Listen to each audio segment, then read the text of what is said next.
first character that actually comes up for an ID. He was pretty good. And we're live. We're live. Some of us are alive anyway. I think JJ's almost asleep. Grim looks like lit up like a porn star a little bit here. You got a light underneath you or something, Grim? You're a lot brighter than usual. And I'm just not here. And Era's sort of just there. No, I'm not. And okay, no, it's your light. Grim, your lighting's way different than it normally is, but not bad. But saying it's just you're a lot bright. Oh, there you go. You had a bright white screen up, didn't you?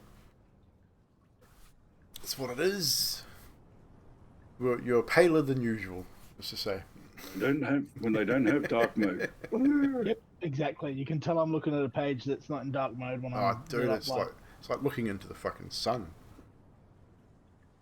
That's why even with the dark reader extension I've got, sometimes it doesn't work. So you've got no choice to look at things in bright white mode.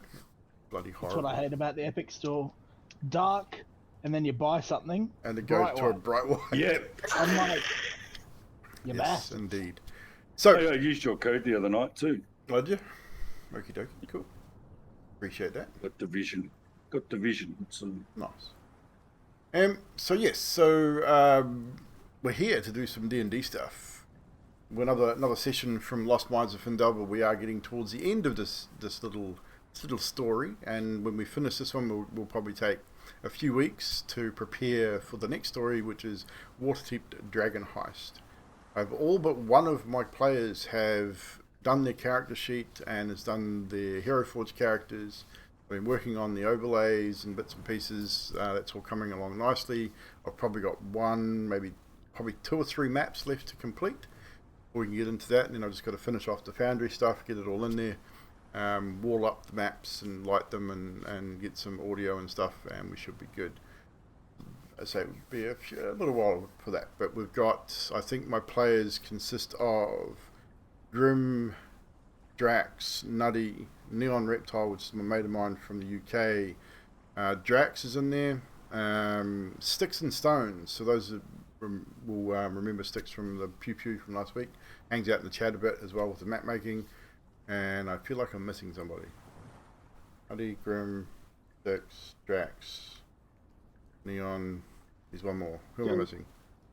Dill. Oh, Dill Cripple, of course. Our friend Savage, aka Dill Cripple. So Neon and Savage both started in my very first campaign that I did, Paradigm Bolt, and through because of IRL issues and such, they both had to dip out of that campaign. And it was shortly after that Dill dipped out that he had his accident. So it'd be definitely cool to get him back into a story. He did do a mini adventure with us. Not that long ago. Both him and Nutty did, so that was kind of cool to see them there. But this will be a full campaign, so hopefully we can get him through a proper story, a full story. Anywho, so without any further ado, we are going to move forward with tonight's session. We have last we left off, you guys had entered the Waybicker Cabin with Gundren Rockseeker, the dwarven benefactor that is paying you to help him rid this mine, or this cave, whatever it is, of its not so nice creatures and denizens, in return for shares in the mine and gold and bits and pieces, and hopefully discover the whereabouts of his brothers. Upon entering the cave, you found one of those brothers. Unfortunately, throat cut. Been dead for a little while. Gundren stayed behind and to basically deal with his brother as you guys move forward. You made your way down a small cliffside, if you will, into a dip in the cavern floor. Found a crawl space to crawl through and found yourself inside the old mine. The tunnels here, some cave-ins here and there, which you expect. This place has been abandoned for quite some time. After a while you started hearing some strange noises, dripping of viscous liquid regularly. Eventually the sound made itself known as several oozes appeared, blocking your way. and eventually attack, leaving you little choice but to defend yourselves. Upon fighting these creatures, they split as you were fighting them into two more, and it didn't take too much. They weren't difficult to kill, but just annoying, to say the least. Proceeding onwards, Youngblood spies a doorway and immediately opens it, and is confronted with a grisly sight as a room full of old skeletons and several ghoulish looking creatures gnawing on the bones of the dead sprint at him from the opposite side of the room. He quickly closes the door. However, these creatures start bashing away at the door, and the doors are old and brittle and they start to break. So a plan is quickly devised. The door is flung open and a battle ensues. There were several of these creatures in this room, and you did manage to deal with them relatively well. A little bit of damage dealt around. Grimshaw, the Minotaur companion that you've picked up, flies into a rage and literally, like, he just decimates a couple of these things without much problem at all. Arcos and the rest of you joining in and having your fair share of fun with these creatures, eventually defeating them, leaving you to tend to your wounds somewhat. And that's pretty much where we pick up tonight, as you are still in this room. It's an old bunkhouse, and the light shining from Arcos's buckle still shining brightly as you tend to your wounds after this little battle. From looking at you guys, most of you are pretty good. I think Who's down a little bit. So is Youngblood's a little. He's looking a little rough. Like he's not hurting badly, but he's definitely taken a reasonable whack of damage. Arcos is looking good, and Grimshaw he's got a couple of wounds as well, but he's looking pretty good.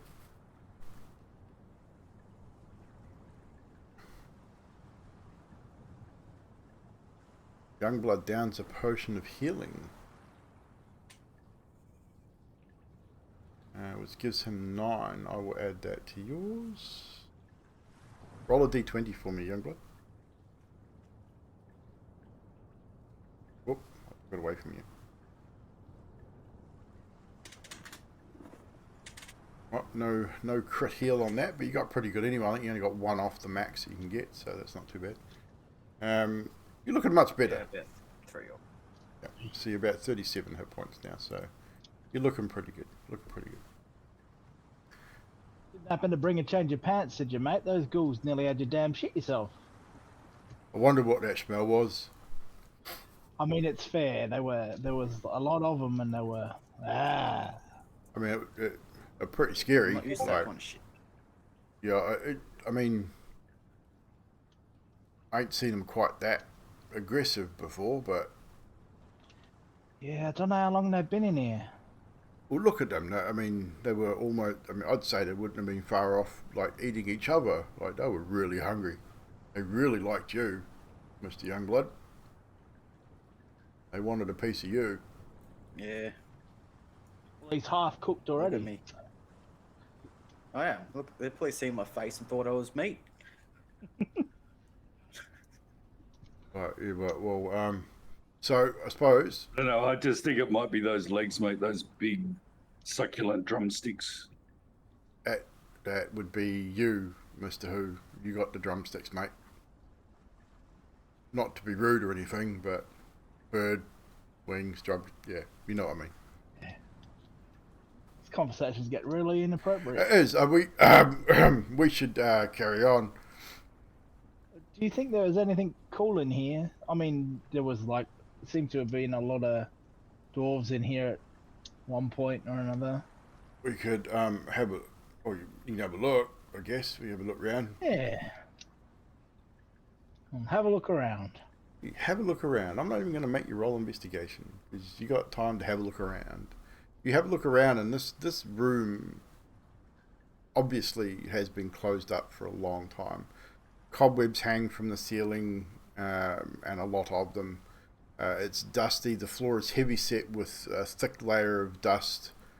As you look around the corpses, the armor that they once wore, any metal is rusted almost to, as you touch it, it's almost powdery to touch. As you go to pick up a piece of the rusted metal, it almost just crumbles in your hand. Any leather that was here is long rotted away.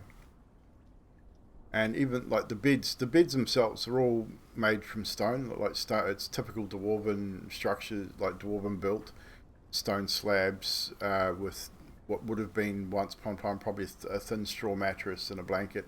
But even that stuff is rotted to the point where just picking it up, it falls apart. There's really nothing else in here. It's just, this has been long discarded and well picked over. If anyone has indeed been here to loot the place, it would have been done a long time ago. Well, it's a bit shite.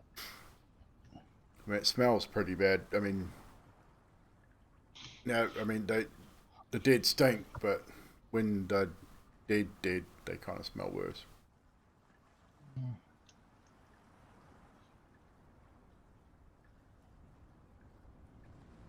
Well, do we need to rest up for a bit? I mean, I did see a few of you get a fair old whack. I think I'll be right. I'll be good for a bit. He sort of Yeah, I'm good after me potion. sort of rubs over one of his wounds, his bite wounds in. It's all good. I'll be right for a while. How you doing there, mate? Yeah, we could. It would be good, but it's probably not safe to. So Yeah. I mean, these ghouls are in here long enough. I mean, we You're could not right. rest if you want to. I mean, Yeah. And if we hear anything come near the door, I'll just go "Ah," and scratch at the door of it. and coming from you, that kind of sounds creepy, like weird, not like scary creepy, kind of just weird creepy. I mean, your voice ain't that deep and scary sounding, and you like, Ooh, I could go with the child voice. That's even creepier. oh, bleh, that is kind of, Have yeah. you seen my mum? well, it kind of worked for a little bit Yeah. back there until he saw your knives. We didn't think of that to tell you to put them away. Look. Kid can't have knives to play with. What can he have? True. Scissors. You never run with scissors, though. You run with an axe. It's all good. Shit. So what are we doing? So what are we thinking? We're we gonna go stay with- and rest with or what? what? 'Cause it bloody stinks, man. Yeah, it's getting stinky. I'm still okay to go a little bit further in. Yeah, I really miss that feet smell now, you know? I don't. I mean, compared to the smell of the... Alright. Welcome, Raiders. Well- All right, Yeah, let's I'm checking it let's next door though. which way? What, we could go back this way. There's a couple, or we can go that door down there. It's up to you. I'll follow you. Whatever. Yeah, I mean, an unopened door is like open opportunity or something.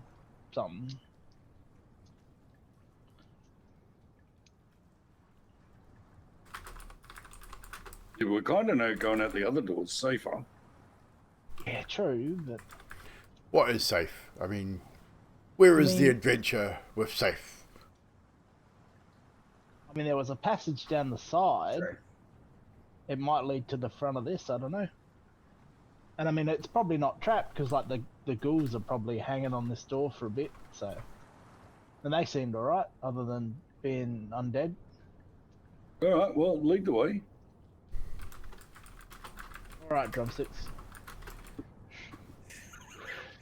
All right. Maybe have to listen at the door first. Are you going to have a listen at the door this time? Plop one big ear on the side. As you listen on, again, not going to make you roll for this. As you stand and listen for a short time. You got big enough ears, Arcos, and you listen and all you hear is, again, the sound of the waves in this cave. You don't hear any footsteps, you don't hear any scratching or growling or any of that sort of stuff. But it all seems relatively clear. Yeah. Just the ocean again, which is still very unusual, but I mean, it's definitely unusual to hear it inside of a cave that's nowhere near the ocean. yeah, landlocked cave, right? Crazy. I mean, there's a lot of stuff underground. I heard you were saying like the dwarves and stuff we were talking about. Yeah. They live underground, and then there's one that live in deeper and don't like the sun very much. Oh, them dark fellas, yeah. Yeah, I met one once on the surface. He didn't like it much, but... Right, then... Open the door. yeah, so it seems clear, so you're free to open the door. And as you do so, you get a bit of a sigh from Grim from Shaw behind you as you make the little fake noise as you open the door, and there's nothing there. You do sort of see, or you probably can't really see on the edge of your vision there. There is obviously a passage directly in front of you, and it looks like it runs both left and right as well. The choice is yours.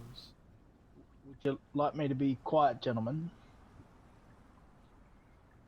I mean, I did make Go a out bit there and of... see if there's anything. I made a bit of a noise before, so I don't know if... Yeah. a little bit echoey. You know what I mean? Yeah. If people are close, they should have heard the axe something.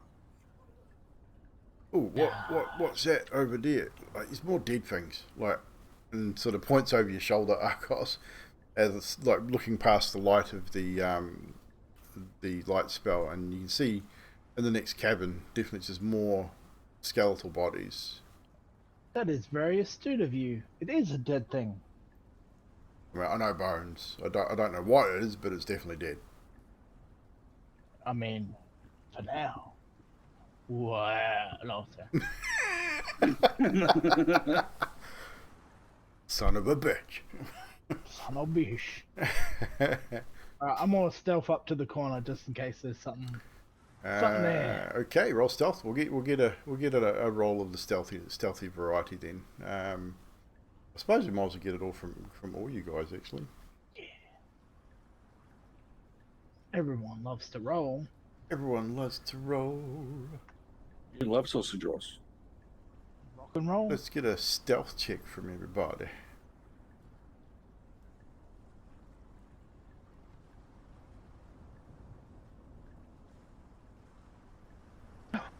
Stealthy Youngblood. Arcos with a natural 1. That's weird. It did, I must have been looking at someone You else's. must have been looking at someone else's dice because you rolled a natural 1, sir. I did. I still got a 9, but it's still a 1. So as describe what Arcos's natural 1 is like, Grim. As Arcos steps forward.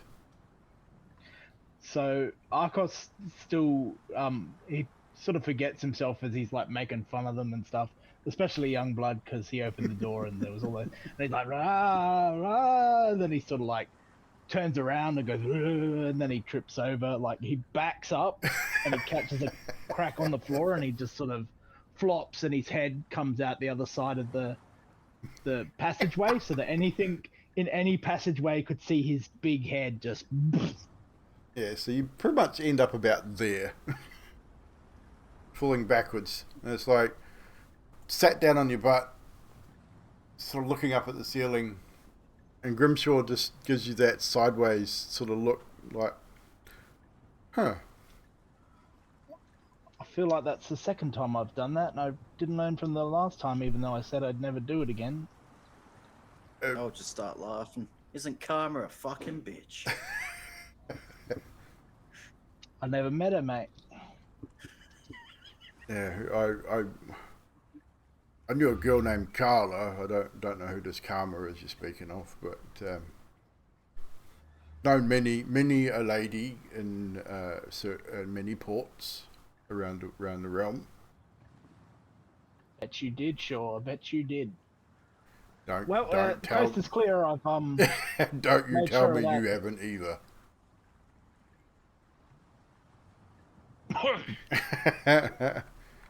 So you move forward, and you indeed, as you sort of breach the corner, you can see clearly a cave-in as you look to your right down that particular hallway, and the other way looks like it might be a cave-in as well. At least it's blocked; you can't seem to go anywhere. But you do spy on both sides two more paths. Obviously, this one in front of you, which leads. You can now see several more skeletal bodies in this forward room.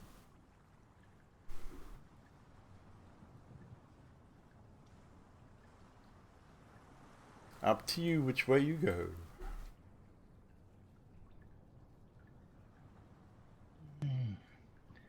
kind of want to make sure they're dead, you know? Like, Throw a rock at them.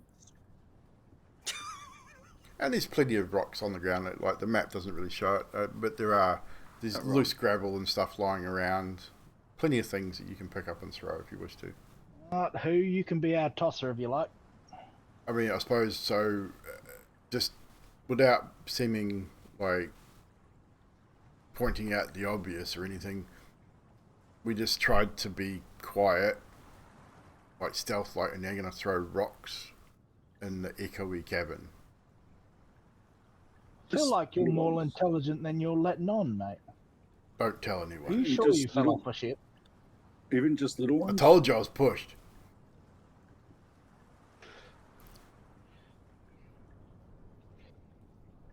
All right, let's just walk up and have a look. All right. So Spoil the sport. you move forward. You move past the hallway. You move in sort of back down into this area here. The light from your belt buckle shining brightly.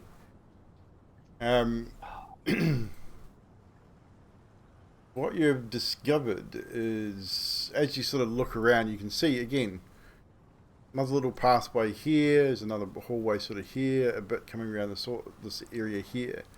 But directly in front of you is just the remains of several dwarven bodies, and looks like orcish too, perhaps. A battle happened here long ago, and it's dead, just left lying here to rot over the years. Broken down armor and weapons are strewn around this area as well. Rusted scraps of metal armor and weapons. The left, what's remaining of the leather is almost non-existent. Any cloth that was here and any organic material long rotted over the years.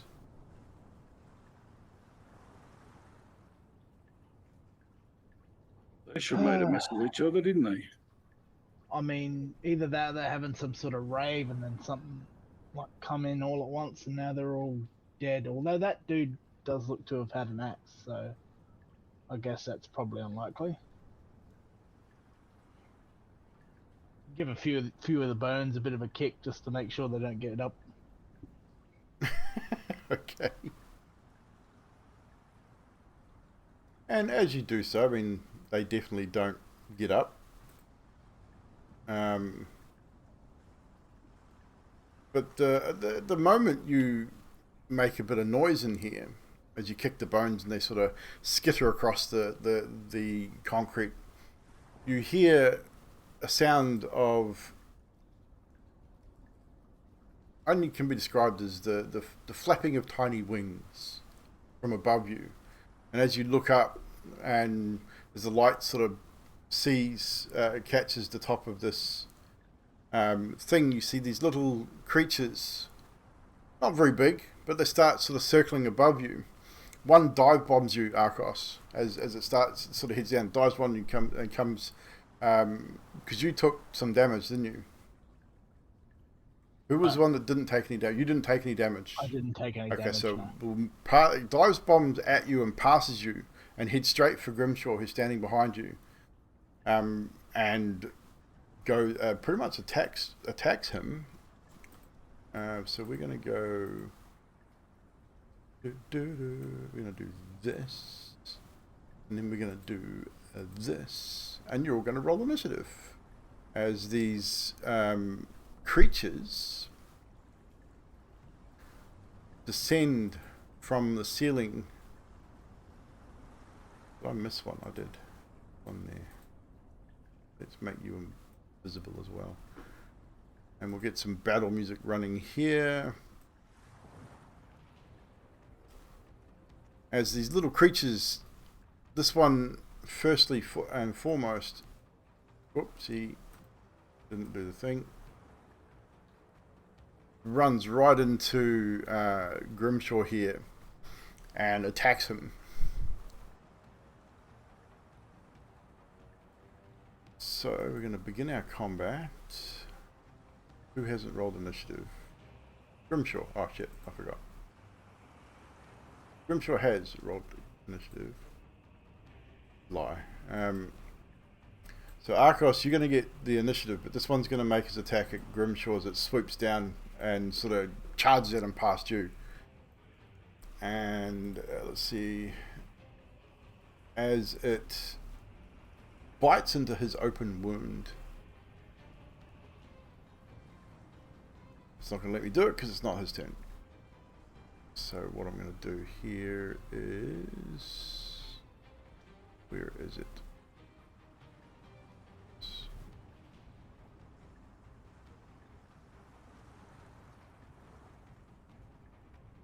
I'm going to advance through to its turn so I can make his attack. Why is it not attacking? Oh, dickhead, I haven't targeted. What a douche nugget.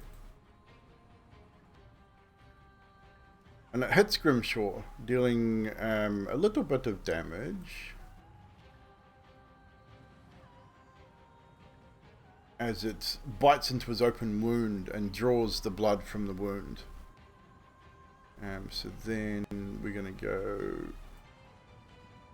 back to Arcos. So Arcos, it is your turn as this creature just zips past you and bites into your friend's, we'll call him a friend, your friend's arm, and all you hear is, "Get out! Get off me!" and he just swats it away. What the shitting hell was that? It's a fucking mosquito looking thing. Oh, yeah. Cover your wounds. It looks like it's trying to get it. Get away! He's just trying to swat away at this thing that's sort of flittering around his head. Yeah. Try and smash it with my sword. I'm like, can you stab something? Oh, just... So target it and attack away, good sir. I mean, they don't have a lot of AC. You definitely hit it, and with a single blow, you just cut it in half with a single sort of downward stroke as it flies past, and it just goes and hits the floor. It's like, fucking hell. How many more of these things are out here? And you just see, like, there's probably only about 4 or 5 of them. They're just sort of flittering around and starting to circle. And they're starting to circle around Youngblood and who have both taken damage. Alright, I'll spin on my heels and make a run for over here. No problem. I would say that one there, the rest of these guys are probably out of your reach at the moment. As they descended, Yeah. they've started to descend. So I'd probably say it's about 10 feet. They're all about 10 feet above you at the moment. So a ranged attack will be the only way you're going to attack these ones on this round, I think. Until they descend to attack themselves.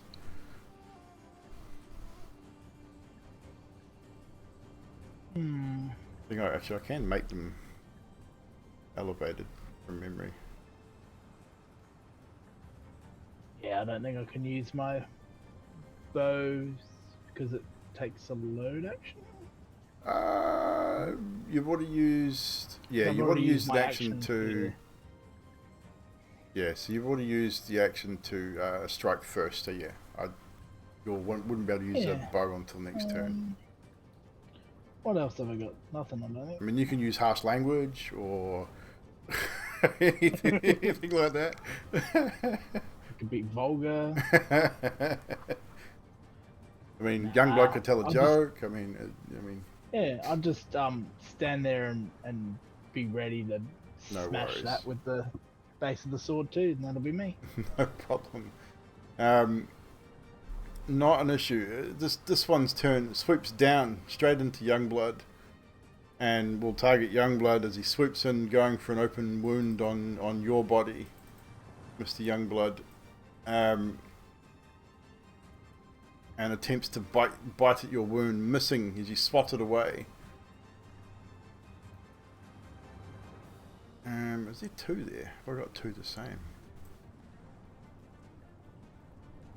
Alright, that's the one in front of you. Okay, so that one, sorry, I didn't see that. That one swoops down now into melee range, and it's sort of circling around you, but doesn't attack. It doesn't seem interested in attacking you, as you have not sustained a wound recently, it seems. Grandpa Logan, what's up? Thank you for the raid. Youngblood, it's now your turn. You've got this one directly in front of you, just swooped in and tried to bite you, and you've managed to sort of bat it away as it sort of circles around, coming back again. Get my longsword out and try to slice it. Slice away. Target him and attack him. That's true. Always a good time. Dab that up so chat can see that. 17 on the die, 23 hits, 23 to hit. It hits the creature, and it is easily dispatched with a single blow. You have movement still if you wish to move. You've got obviously one here that is sort of flittering around. Arcos is another one here, and here, but they are still sort of up in the air, so you don't have any reach on those. So those three are still up in the air at the moment. So you've got. Yeah. Have you got a second attack ready yet? to go and my turn there. Actually, no, you don't do. Cool.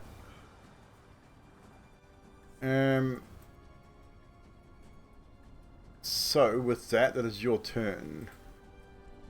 Next up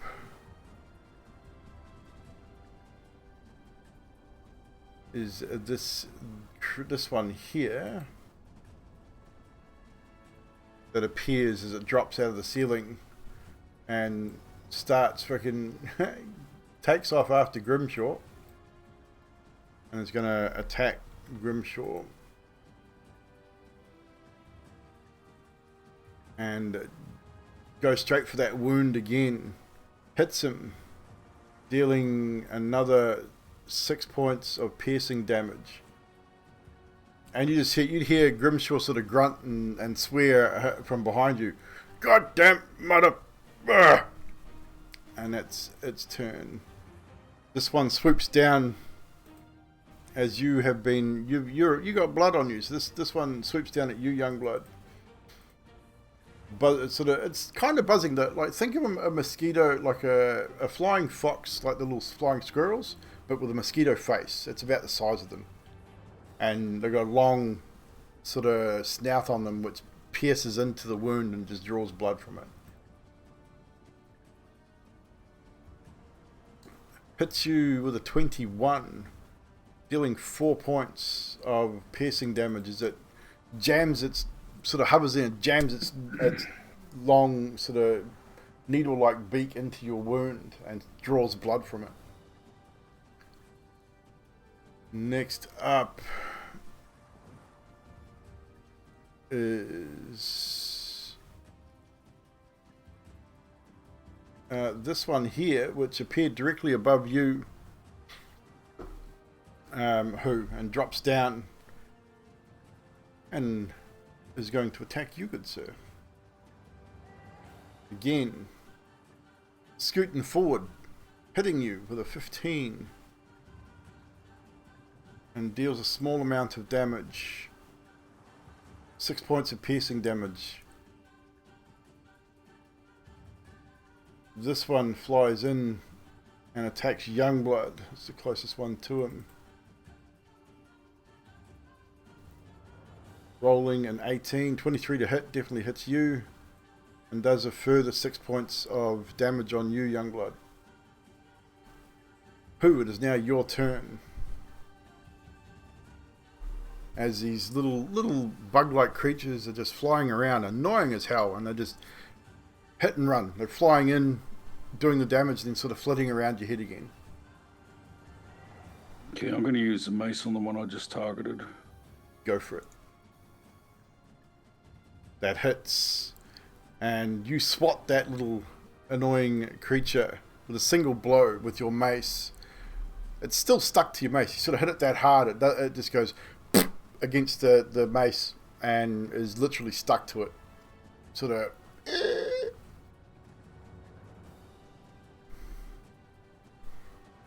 Is that your turn?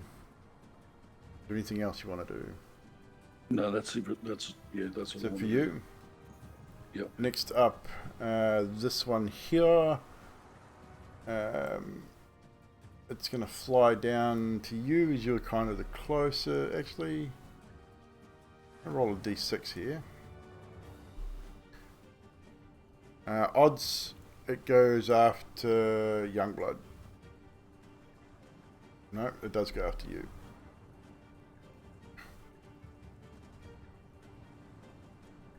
Couldn't make up its mind what it wanted to do. And it misses. You managed to sort of swat it away with the mace as you sort of just you've hit this other one and squished it. And as the other one spins around, tries to attack you, you manage to fend it off. As its turn, Grimshaw's turn. He's not happy. He's not going to go fly into a rage, but he is going to attack this beastie with his axe. And he's going to hit it and kill it with a single blow. He's not going to hit it with the blade. He's going to hit it with the flat of his axe and literally just squish it out of the sky, almost like the mace. And then he's going to surge forward. Where are those fuckers? And he sees the one next to you, Arcos. He's got enough movement to get there, and he has a second attack. And he's going to swat at the one in front of you, hitting it and destroying it easily.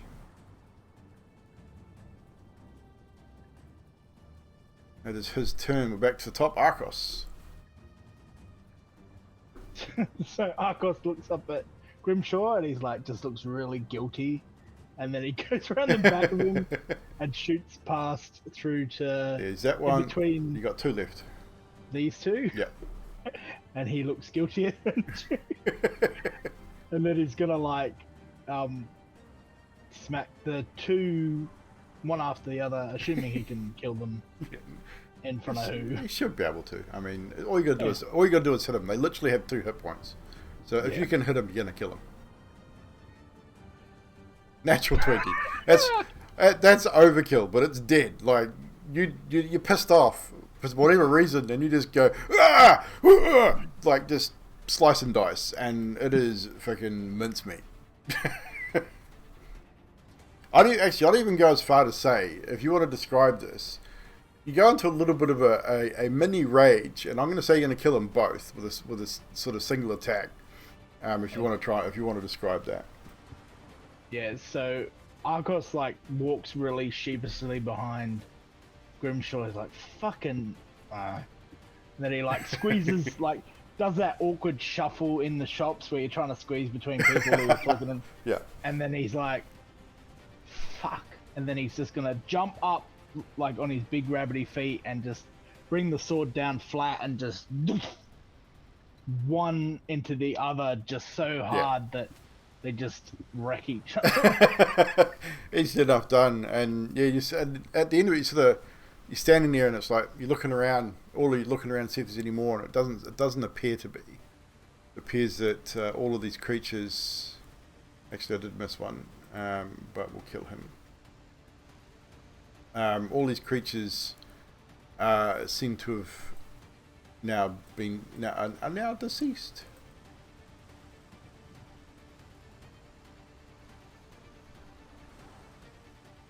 can grab your XP there. We'll stop our combat music. So you're sitting there and now you're heavy breathing. Grimshaw's sort of looking around going, little mother, it fucking hurt. He's sort of looking at his wounds and said, ow.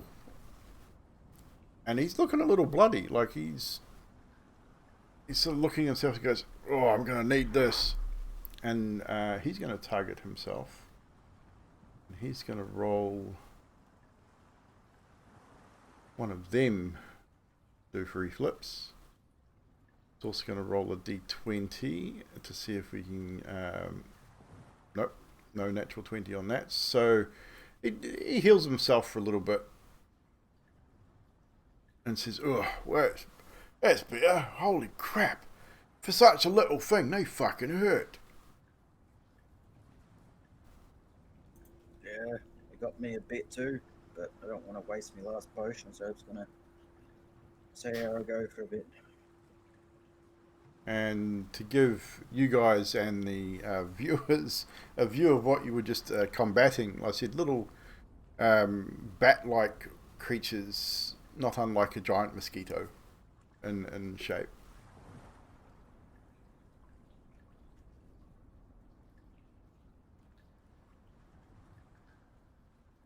Grimshaw sort of walks over to you, Youngblood, and goes, "You're not looking too good there, Youngblood.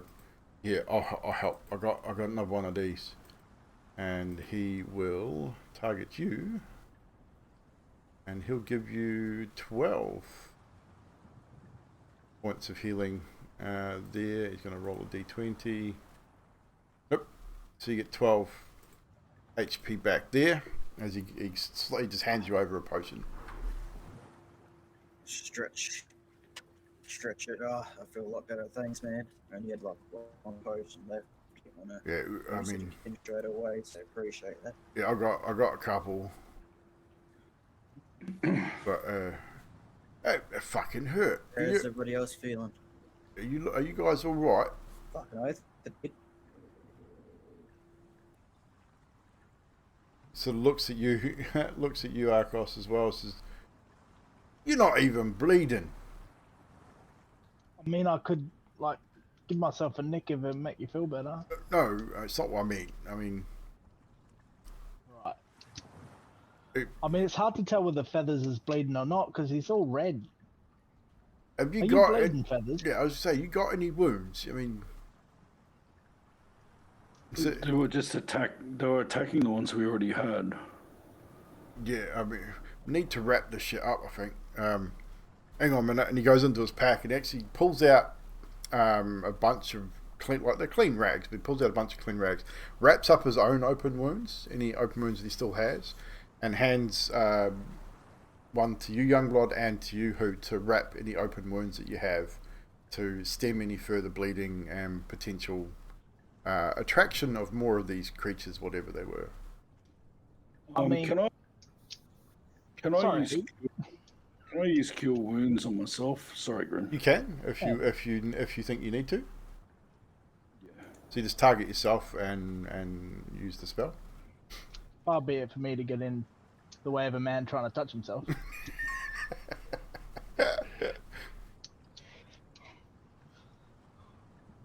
And you got there 10, so yep, you're back to full health easily enough. You wave your hand over the open wound and you say your little command word, whatever you use in Owlin, and your wound magically closes. Leaves a nice little scar. Chicks dig scars, right? So it's all good. Speaking of scars, fucking Youngblood still looks scarred as fucking shit after the dragon attack, but it's distinguishing. It's a distinguishing mark. At least it looks like porridge. Yeah, look, I don't want to be that guy, but I heard that things that suck blood, they could give you diseases. It might have given you the Bulgarias. Yeah, you've heard of the Bulgarias, right? Right, yeah. I don't want to get Bulgaria, mate. Grimshaw's sort of What? looking confused as hell. So, right. So, I mean, that was all good and fun and everything, but we probably should carry on, right? Like, we got another dwarf to find, and we need to find them fellas that you want to kill, because Yeah, they need killing. they need killing bad. Probably not going to find them in this lot. Well, I think these ones are already They dead. they already had the killing done to them. And by the looks of it, it was a long time ago. Look, all this, like, the shield, and he picks it up and it practically falls apart in his hand. That's not good for anything. Man, we keep having to decide which way to go. I know. Well, I mean, I'm no good.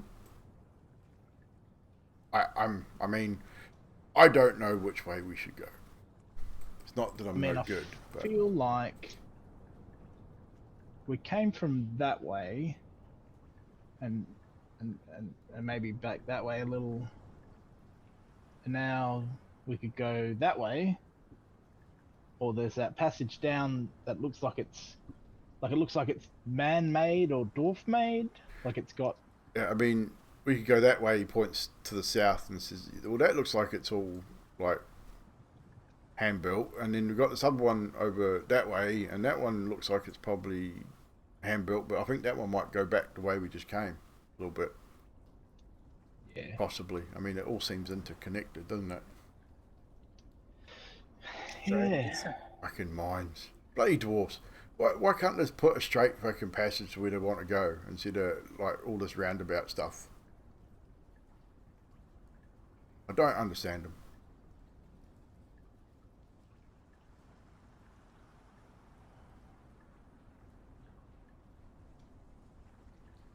So Youngblood starts walking forward. Dancing. Be careful down there, Youngblood. You don't. I mean, We're heading this way. Okay. you want to go down there? We can have a look down there. Yeah, what could possibly go wrong? I mean, nothing ever goes wrong when you That's go it, looking mate. somewhere, does it? I mean, so as you move down the passageway, obviously you can see there's a bit of a crossroad there. Yeah. More decisions. It's again literally as you walk down. Let's make sure I've got that one. That one doesn't have a door, so that's all good. Got that one right. You got one right. Look at that. So you move down, and there's this way definitely caved in, and that's been caved in a long time ago, to the point where you can probably see that there's the bones of maybe a dwarf or an orc crushed under the cave in, and then you got another decision to make, in which way you wish to go. Well, that's one less decision than last time, at least. We can't go that way. Look what happened to that fella. Okay. So what you see as you sort of breach the corner there, who? In that There's room. a door to the right. Yeah, you got a door here to your right, and to your left is an open door. The door's sort of hanging off to one side, as much as an old stone door can. This chamber it's kind of hard to see what it is, but it looks like it might have been an office at some point. It's very dusty. Looks like some couple of skeletons lying on the floor, one resting against the back wall here, and there's a desk of some sort sitting in, just from what you can see there. My curiosity's been piqued, so I'm going to head towards that room. Okay, so move yourself. I'll pass on. I'll let the guys know that there's a desk in here. Then I'm going to go check it out. Don't mind your idea there, Hood.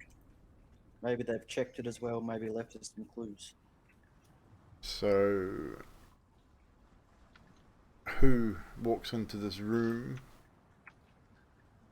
and rest of you follow. Grimshaw says, "Oh, I think I'm gonna wait. I'm just gonna wait here, just in case. Like something, you never know." So have a bit of a look around.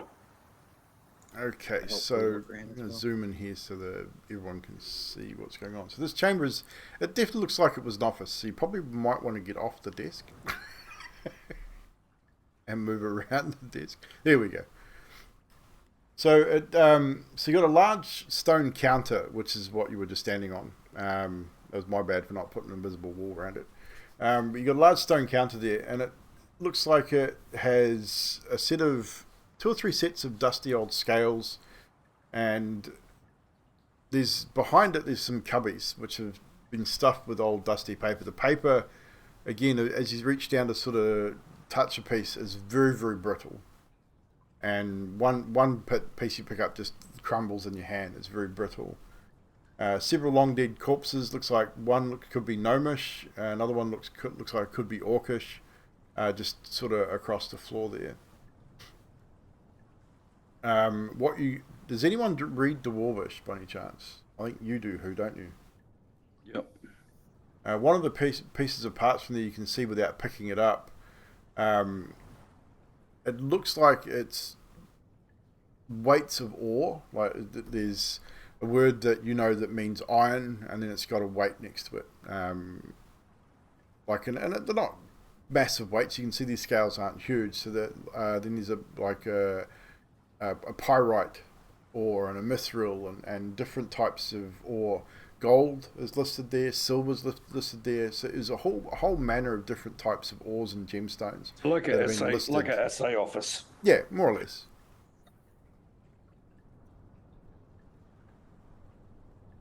Well, that What wasn't you do much. spy as you sort of reach down and pick up move one piece of parchment is a small lockbox in the bottom cubby. You can just catch the corner of it.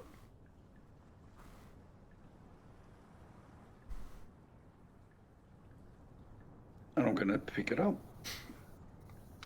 As you retrieve the small lockbox, nothing happens because there's nothing wrong with it. It's just a lockbox. You place it on top of the desk there, and you go to try and open it, or just inspect it. Have a look at it first. It's simply just a little steel lockbox, which is why it hasn't disintegrated. Like it's not wooden. It's like almost like those little steel cash boxes you get. Just a more simpler form of that. It has rusted, somewhat, but it's just maybe the size of a large jewelry box. And it's locked, obviously. Are you going to attempt to open it? It appears to be locked. You can't really tell unless you try and open it. Guys, what do you think? Do we poke around in the lock on this thing, or do we take the chance? Yeah, why not? What's worse that can happen? The curse comes out. Die horribly. Well, we could. I've got like steps out of the room. Nope. So, what are you doing? You're going to attempt to open If it? he's stepping out of the room, that doesn't it's making me think twice. Hey, let me know what you're going to do.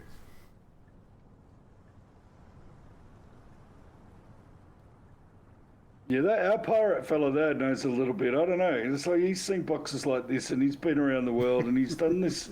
And I'm a bit concerned if he's backing off out that doorway. If we should open this, young blood. Look, I'm just a guy off on the street, so I see someone I fucking open it. So if you think I'll be a good boy and leave it. Yeah, I'm not going to take the chance. If Arcos is leaving that room, I'm not touching it. I'm not going. No, it can stay there on the table. You just leave it.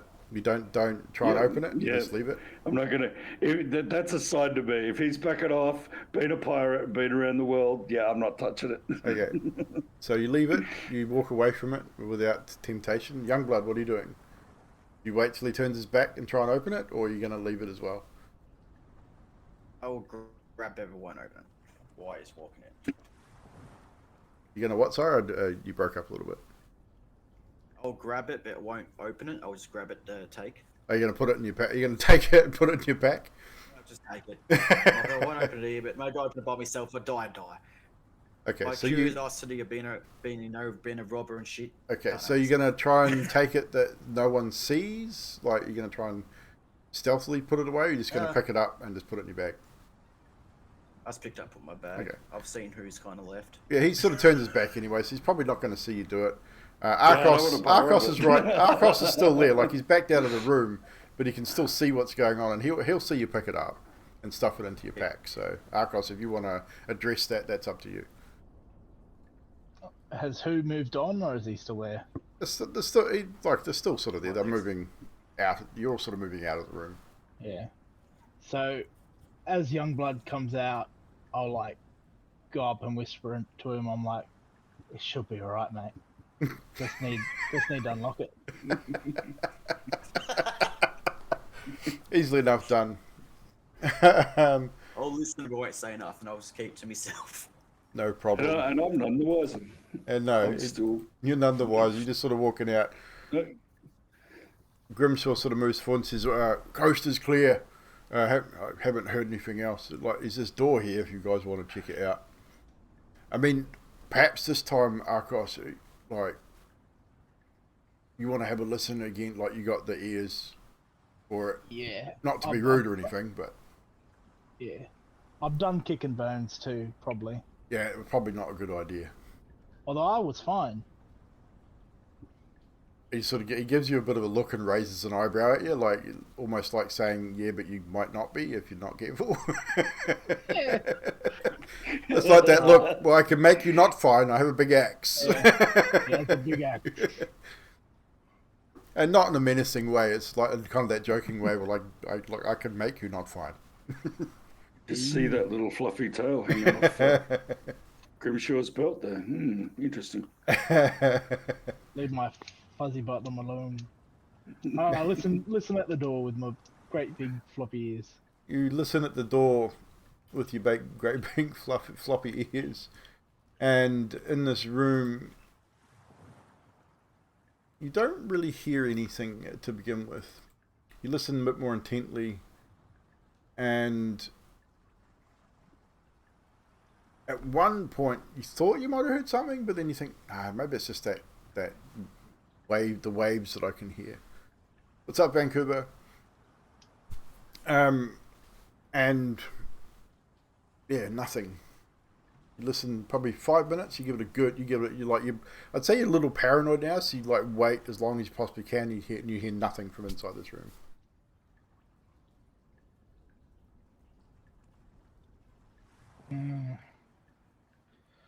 All right, I'll open it a crack and see if it goes anywhere. Okay, so don't open it because it'll No, open more than wasn't just a going crack. But you open it just a crack. It's unlocked. It does start to squeal not squeal like on hinges. Like there's solid stone doors, and the hinges are all stone out. But you get that sort of almost like a squeal with a little stone being caught in between, like a flat A surface. door that knows how to have a good time. Yeah, I pretty get much. A little bit of a squeal. Nothing major. But you open it maybe an inch or two, and you sort of... The light that spills in from your belt buckle, which is still blazing brightly, you see the skeletal remains of maybe another dwarf. Possibly, it's kind of hard to tell from the angle, but it definitely more skeletal remains is what you can see from just opening the door just a little bit. I don't see any signs of a door on the other side. Not that there's half a room I can't see, so... Yeah, you're probably only seeing sort of quarter of the room. Looks like there might be a weapons rack, an old weapons rack there, but you don't really see any other sign of a door or anything as you sort of peeking in. More dead dwarves and dusty old weapons. It's either going backwards or going through his door. I mean, there's a lot of space back over that way. But, I mean, if you want to... It's up to everybody else. We can go back and see the other places spare. I mean, it looks like every other room we've entered. Dead dwarves and musty, broken down bits of weaponry and strange cats. cats, yeah. Got to be careful of cats. Good on a ship, though. Should have a cat on a ship. It keeps the rats down. that cat's haunted. Wow. Yep. Every time he comes in the house.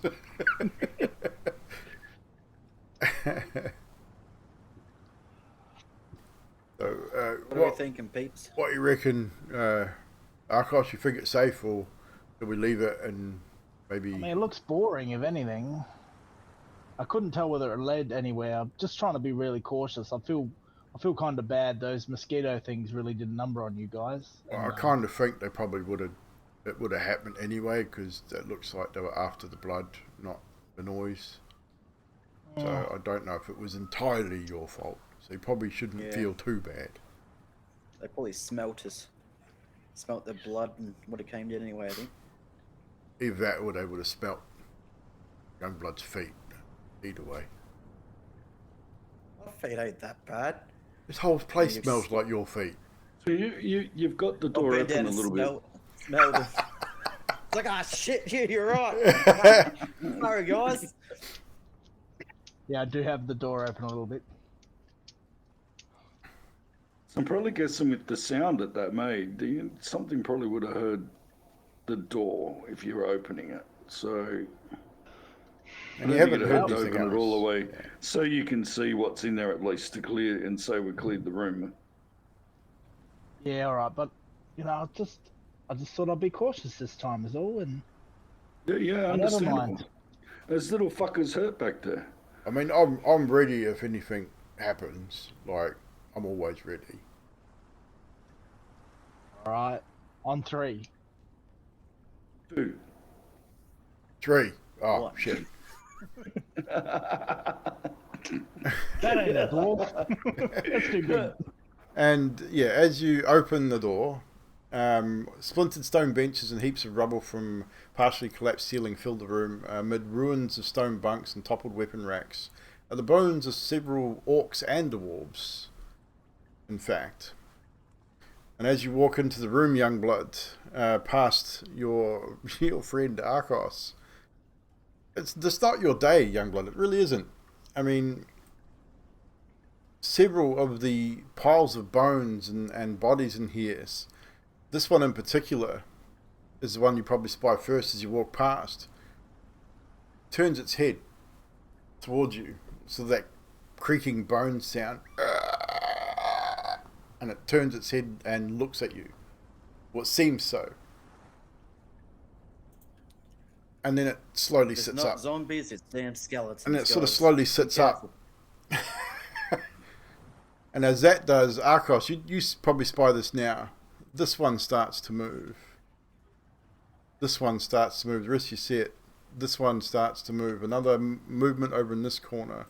And in this corner. God, it's not your night. Sorry. Maybe if we back off quietly. Just let me Yeah, sorry, that's not going to happen. Argos, quick, close the door. As several like these skeletal remains stand, the weapons in their hands, again rusted and not amazing by any mean stretch of the imagination. Oh shit! Look at all those dice. There's a few. I'm rolling all this publicly, so Yeah, I'll wait. I'll wait until they disappear to roll. Yeah. Well, I'm gathering we're rolling initiative. yes, Correct? you are rolling initiative, sir. As another battle ensues, as several skeletons start to move. Look at Arcos again, right up there. Even though it's a little bit of a surprise, I'm not going to give these guys a surprise attack because they are slow moving. So Arcos, you get the first in the initiative order here as you see the movement of this skeleton as Youngblood steps forward past it, probably not noticing it at first. So I'll allow you a little bit of time, sort of a quick converse before you go into your action. I yell out over Arcos' shoulder to Youngblood. Hey mate, what sort of fucking colonial were you wearing? You're attracting everything in here. Oh shit, like Youngblood, you did it Must be the again. feet. I swear it's your feet, mate. Yeah, I think it is too. It'd rather be me than you guys. I'm alright. Well, it's a bit too late to put the genie back in this fucking bottle. And I'll run in and stab the closest one. Close the door. Close the door. Grimshaw will call out behind you as you charge in, Arcos. Heavy flat weapons will do more damage. You know that. Have any heavy flat weapons, you big... I'm heavy and flat. I mean fat. I mean flat. Fucking mouthy for a dumb prick. I'd actually... Arcos would actually say that too. Probably. Mouthy for a dumb... Alright. I've got a short sword. That's what I've got. You've got That's it. what's happening. You've got it. You've got it. That's what's happening. You do it. You do the thing and stuff. 25 hits as you, even though you know it's definitely going to do damage. You know that heavy weapons are going to do more damage against these things, but as you sort of slam into it with a swipe with your short sword, it breaks several of the ribs of this old skeleton. This thing's been here a long time. Again, similar to the ghouls in the previous chamber, they've been here for a long time. Probably a little more brittle than would usually be any kind of undead creature. So you do break a couple of ribs with a strike, and you do get sneak attack because you just do. I'm full of shit. Fucking, and you do another 4 points of slashing damage. It's not looking too good, but it's still standing. Offhand poke. Okay, if you want to That poke sounds it, like that a is sexual your thing. fucking, that is your prerogative, sir. Yeah, look, don't kink shame me, sir. What? What was that I heard? You offhand reach around. And as you reach around with your offhand, you manage to defeat this foe as it drops back to a pile of unmoving bones at your feet. Alright, that's me done, and I'll like pretend I'm gonna walk out the door, and I'm like, and I'll go stand next to Youngblood. Okay. I'm like, it's all right, buddy. It's all right. Grimshaw's That'll up be my turn. next. Oh, I meant one past. Grimshaw sort of looks at this and goes, "Ah, well, fuck it." And he takes a deep breath in. Who you right there? He doesn't roar like he did previously, but he takes a deep breath in and sort of snorts heavily through his large bovine nostrils and goes into a rage and charges forward past you guys into the room, up to the first skeleton he can see, which is probably that one. Gonna zoom in here so I can see what I'm doing. And gonna turn himself around so he's actually facing the damn thing. He's going to target it, and he is going to attack with his great axe. Still hits with a 7 on the die, dealing 11 points of damage. Raises the axe high, but he turns it on the flat. Instead of striking with the blade, he strikes with the flat of his axe, dealing 11 points of damage, which, damn it, should have been doubled.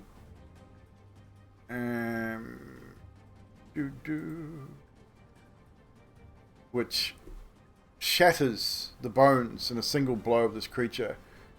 How much movement was that? 20. That's his whole movement. So he can't really go any further. He's got another attack, and he can't really do anything. But he doesn't carry any kind of long-range weapon.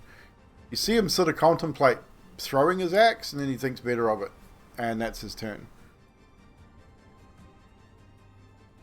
This skeleton shambles forward slowly, can only get to there. They're not really fast movers. This one gets to there. This one sort of staggers forward, gets him behind that one. Youngblood is now your turn.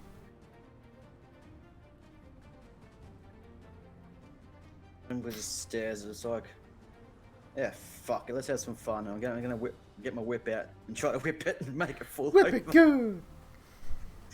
So target it and get your whip out. So you're going to try and go for like a tripping attack?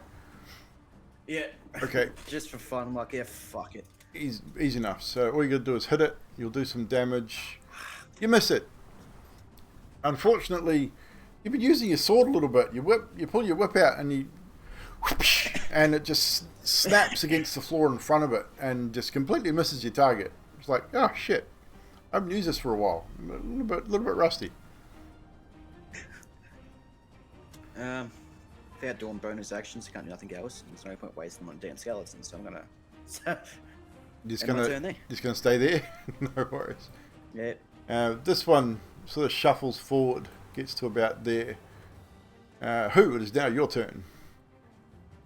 Okay, so I can get to that one that's in front of Arcos now that it's moved forward. Indeed, you can. I'm gonna scoot between the guys here. Yep, easy enough to scoot around your companions. I'm gonna target this one and use my mace. Use your mace. You probably saw Grimshaw what he did with the other one with the flat of his axe, knowing that a mace is going to do way more damage. 13 hits. And you are going to do only 4 points of bludgeoning damage, but because it's a mace, you're going to do double that.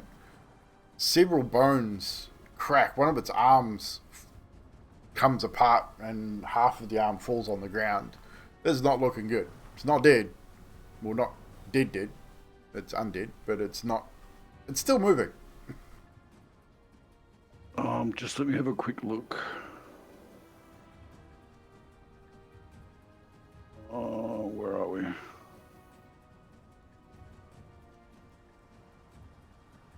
I mean, you've got bonus actions. So I've got a bonus action to put out my spiritual weapon. Spiritual weapon. I believe it is a bonus action. Let me double check here. Where is your spiritual weapon? That's to get it out, and I can't hit on that move, or I can hit on that move. So spiritual weapon is a bonus action to cast, and you can attack with it on that turn. Okay, so I'm going to use spiritual weapon. Why can't I? Interesting. Why have that? Oh, because I got that in there. Dumbass. Spiritual weapon. Are you gonna? Whereabouts are you gonna cast it? Ping the map where you want to cast it. Ping is. Oh God, I can never remember. Just hold left mouse button down on the map where you want to. Badoosh. One so spiritual weapon. Between those two. Now you control that weapon, and you should be able to attack. Okay, I'm going to attack the same one again. Yeah, I think we've got a spiritual weapon in your thing, don't we? Yeah, it's here. Yeah, so you can attack with that. So you need to target the creature still.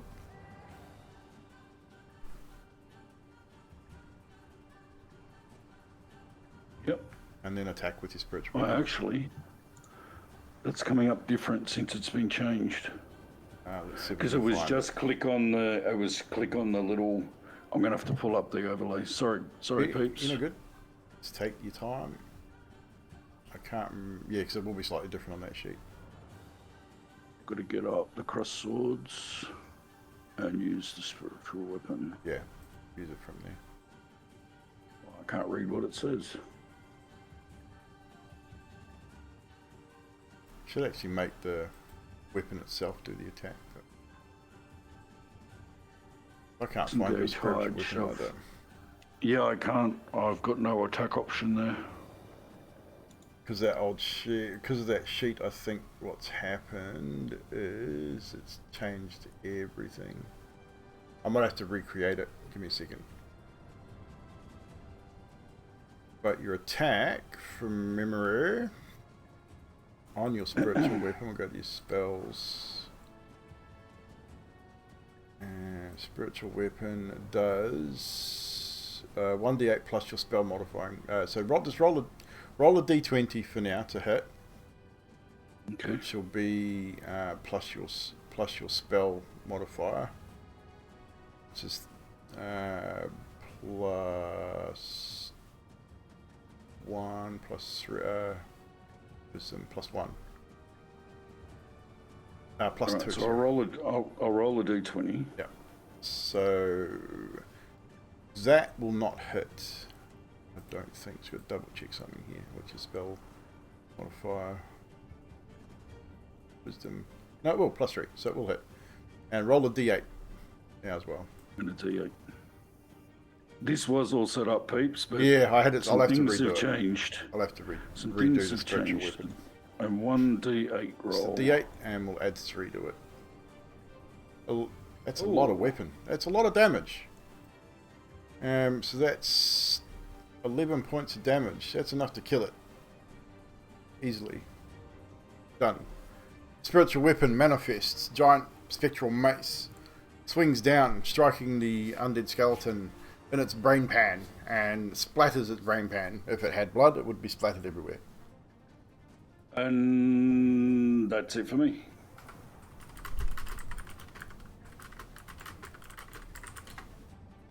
That's it from you. Sorry about that. I didn't realise that had disappeared, so I'll have to fix I that. didn't know that it was going to go because I've still got the marker up here in my Yeah. players section. That's weird. But it's taken all the little things you did and set it up. That's all. Yeah, I'll have to recreate the weapon attack inside the spiritual weapon for you. That's easy enough. Yeah, cool. Next up, we're back to the top of the initiative order with who? Arcos. This floaty thing isn't going to hit me, is it, Feathers? No. It's only for the baddies. Alright. No. It's me big blue pokey stick. Arcos will sort of glance over at the weapon rack to try and see if it's worth grabbing anything off there. All And the then, weapons are pretty well screwed. Yeah, he's like, just go and poke it again. No worries. Extra poke.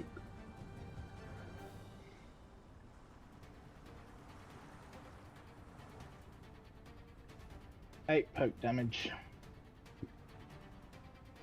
8 poke damage. Goodbye.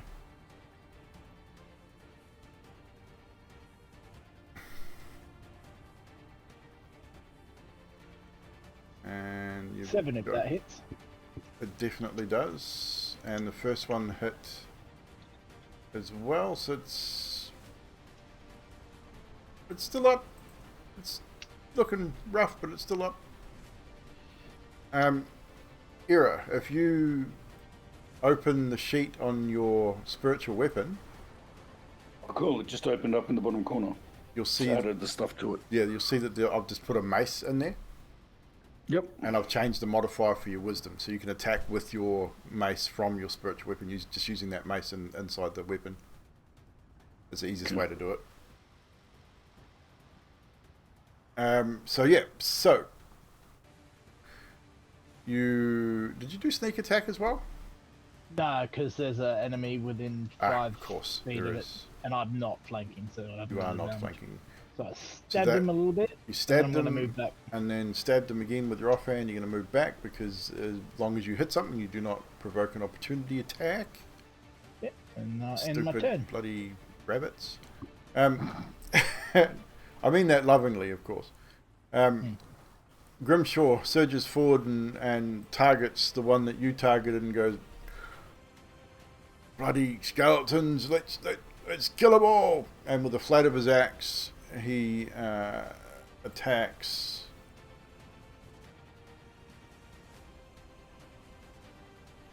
Hitting with a 24. And deals double damage with the flat of his axe, scattering bones across the place. Spins on his heel in a rage and attacks the one next to him also with his second attack, still hitting with a 13. Dealing again with the flat of his his great axe, literally smashing another one to smithereens, sending bones like left and right as he does so, just grinning from ear to ear. Like you can hear him heavy breathing and snorting. As you sort of watch him, his eyes have become extremely bloodshot.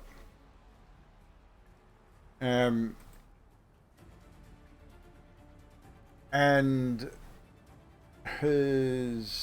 that's him pretty much. Next up is the skeleton. Just the skeleton there, so the shambles forward to his mate, targets Grimshaw because he's there. Attacks with this little rusty sword. Manages to hit Grimshaw. Grimshaw takes a whole 2 points of slashing damage as he's with him raging. Just doesn't seem to even worry him, this little scratch that he received. You sort of hear him chuckle a little bit. Youngblood, it is your turn. So we've literally got this one left, I believe. I will walk up to it and try to punch it. You get right around behind it, it'll be with an advantage because of flanking. You've got enough movement to get there. Yeah, I'll do that. So you'll get flanking with Grimshaw right there. So roll it again. We'll take the higher of the two. So that was the first one, definitely. So 18 to hit, doing 4 bludgeoning damage.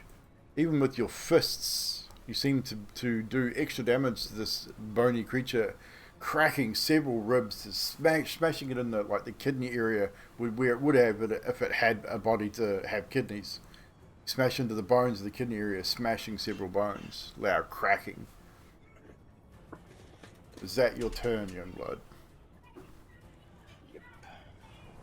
Who? It is now your Stay away turn. and flank it. Okay, so now I just move my spiritual weapon to where I want to, correct? You can move it up to 20 feet, and yes, so you can Okay, move it to so where I'm you going to want. go up to here and target this. Yep. This Target one it here? from your spiritual weapon. So put the weapon, because you should be able to attack it with that weapon now. So highlight this. Okay, so how do I? If you highlight the weapon, you should be able to target with the weapon, I believe. Highlight the weapon. So just click once on the weapon, and then hover your mouse over the target, and then alt click. Oh, it's not doing it. Oh, either way. Yep. Well, it's got the square around the weapon, so. Yep. Oh, you're good. And I just click. Just click the roll the mace from the weapon. Hopefully it'll work. It says it's incapacitated. Let me have a look here. Reaction there. Let's have a look. I'm happy to do the dice rolls again if you want. Well, you should be able to. Have you got your HUD up for this? Yeah, it came up when you adjusted it. Let me try this one. Hang on. Just close the HUD and reopen it, and try that. Try targeting it with that selected then.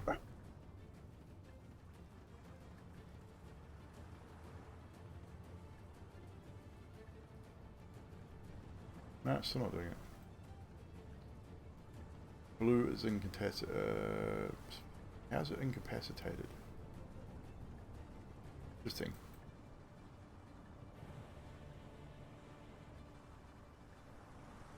Technical difficulties. I might just attack it with your mace, Right, mate. because the modifier is the same. It's still a plus Okay. 3. So just attack Sounds it like a from again. plan. It's the easiest way to do it. Oh, okay. So, Target is more than 10 feet away. you need, yeah. So just what we'll do is we'll move you I've closer. got to, I'll move up. Yeah. Yeah, and I'll fix that for next session. No worries. Do that again. So I'll give you another mace, and I'll call it spectral mace, and I'll give it range. You missed with a 5, unfortunately. So now we can move you back to where you were, and you can use your normal attack now. So that was your that was your bonus action spectral weapon attack. Yep. Okay, so now I'm going to actually move my guy up so I can hit him with my mace. No problem.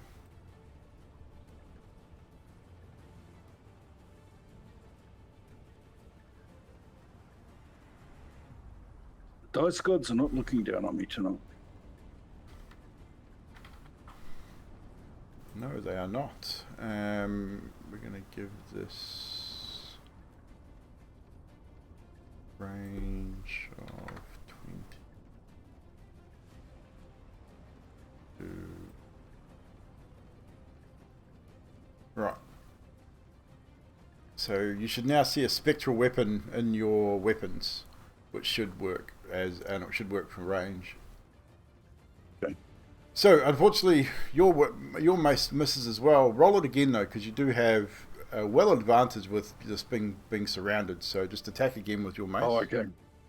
All right. Yep. Because it's technically at advantage, and you another 5. Okay, you're not having much luck with the mace there, Who? Not at all. So that's your turn, Arcos. Yep. You can see these guys have surrounded this thing. The spectral weapon rolls in, swoops down and tries to attack it, and seems to just miss. You will have advantage on this attack. He's a slippery sucker, this one. Smash him, Arcos. Smash him. Get him. Like, who can't hit him for trying? Oh, it feels really unfair though. Like it's just one. If you don't kill it, it will try and kill you. I mean, you know how it is. I mean, I feel like it's got a lot of choice, and all right. Just fucking kill it. Oh, advantage, but I forgot. That's okay. You hit it. Right. It's dead. I mean, it's pretty well fucking poked. It's like a half-hearted. It literally had 2 hit points left. So It's well. I like that. It's well and truly poked. it's well and truly poked. 100%. It got poked bad. So that is the end of that combat. They do. I mean, the short swords and stuff they carry are no good to anyone. They're all pretty well fucking knackered. They've been here a long time. They're rusty. They didn't really do a whole lot of damage to you guys either because of the state that they were in. But that is the end of it. Click. Make sure you add your XP. Excuse me.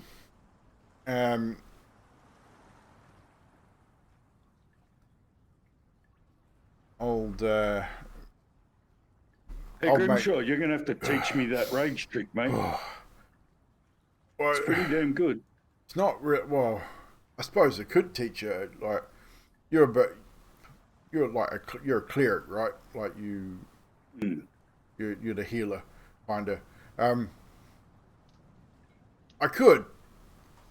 It would take a little bit though. Like you need to. He sort of looks at your arms and reaches down and grabs one of your biceps and says, "I'm sorry to say, but you're a little bit puny. Like you'd need to beef up a little bit." But it's a thing, like just think, I fluff all my feathers up like this, Yeah, and bring out his make inner myself roast look chicken. bigger. Yeah. Oh, oi. I mean, just my eyes will get bigger and all my. if your feathers eyes will got go any out. bigger, they'd take up your whole fucking head. Just saying. Yes. They do already. So. I mean, they are pretty big already. I mean, yeah.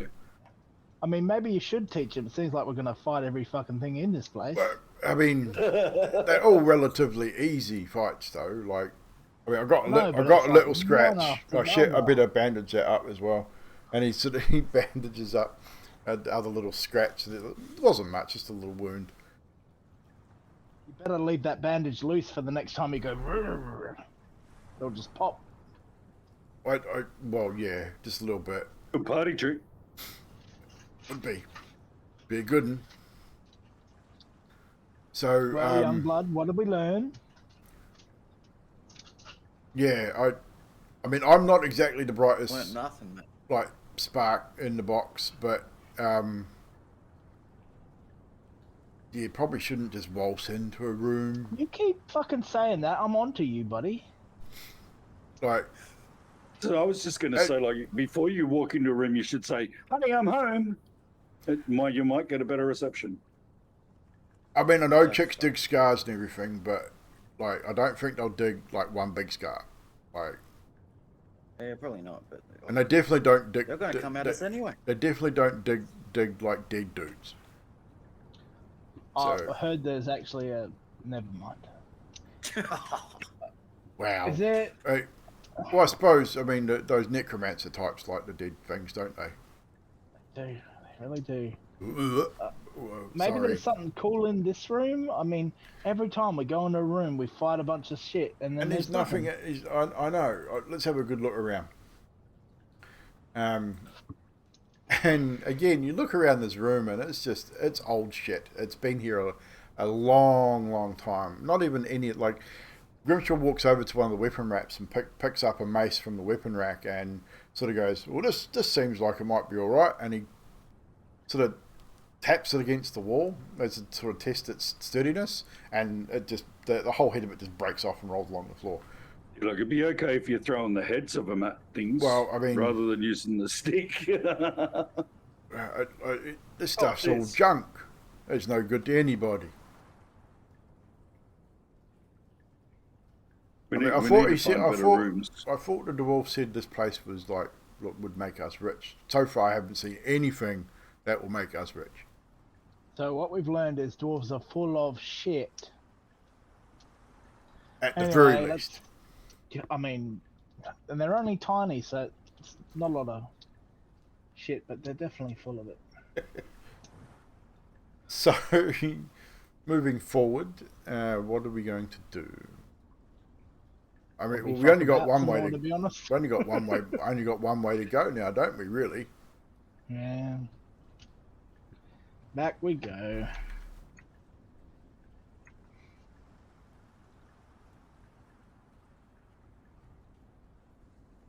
And so the Grimshaw gets to this part here, and he starts looking up. So I think coast is clear. I can't see any more. I can't see any more of them things. Yeah.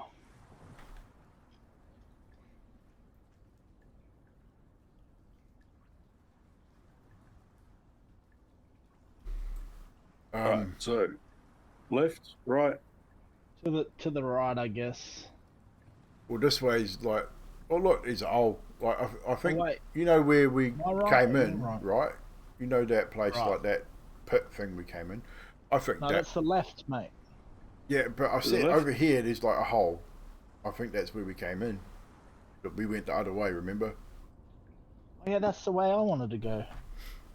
So if we'd come this way first, we may not have upset mosquito fellas because we hadn't been eaten before or hurt. I'm gonna take that as a win in my column. I'm keeping a chart. All right. Whatever. But, lead the way. This way. This way. Stage right. I think this is a good time to take a short break. Well, shininess over that way. What's that? There's something over. It's. Whoa. Iridescent. Big word, I know. So we're going to take a short break, so people can pee and poop and grab a drink and whatever. Not necessarily in that order, but we'll be right back, ladies and germs. Don't go anywhere. Be right back. Defecate.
What's up, chat? I'm back.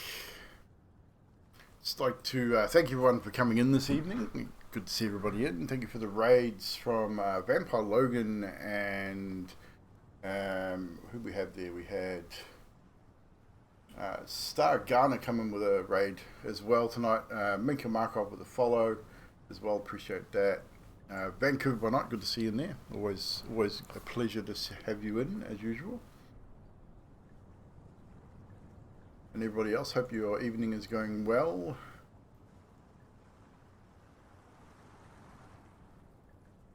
These guys are doing pretty well. I said we're getting towards the end of the story, as I said earlier. Once we complete this story, we're gonna do what's up. Once we complete this, we're gonna start making preparations for the next campaign, which is Waterdeep Dragon Heist. Move my camera here a little bit. Oh, here we go. Waterdeep Dragon Heist, which will feature a couple of people that you see in the chat there. Dill Cripple will be in it. Grim will be involved. We've got one of my mods, Drax, is also involved in that as well. And Nutty, my partner. We've got Sticks and Stones, who normally hangs out with us as well. And Neon Reptile, all the way from the UK, will be joining us also. That'll be a lot of fun. Wait for JJ to get back. So I'm almost ready to get that started. We've got a couple maps left to complete. I've got one player that needs to complete character sheet and character art. And that's about it, really. Should be a bit of fun. We're going to run Dragon Heist first, and then depending on survival of the players, we'll roll straight into Dungeon of the Mad Mage. If anyone does die, they can re-roll a new character and start fresh with Dungeon of the Mad Mage anyway, so it'll probably work out pretty good. My next lot of maps will have to start on the Dungeon of the Mad Mage maps. But I'm not sure how many maps are in that. I'm assuming a lot. So I'll have to get onto that one pretty quickly once we start playing.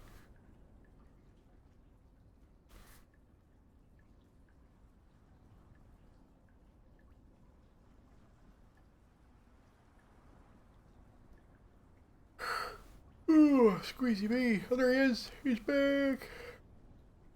23 levels plus the town. Well, the town probably don't need the maps so much to be... Again, I'll have to look into it. But there are definitely a lot of levels to the Mad Mage dungeon. And there's some big maps there too. So, it's all good. We'll get through them. Like I said, I've got obviously the whole time doing Dragon Heist to prepare and start making those maps. Anyway, so see how we go.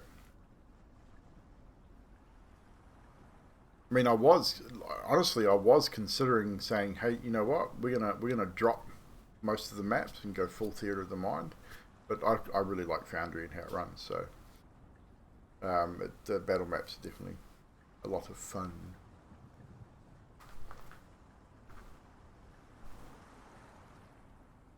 But anywho, we're all back. Let's get back into it. You have completed your battle, and you've just started making your way down this tunnel. And at the end, indeed, you can see a greenish glow emanating from the cavern ahead as you move forward.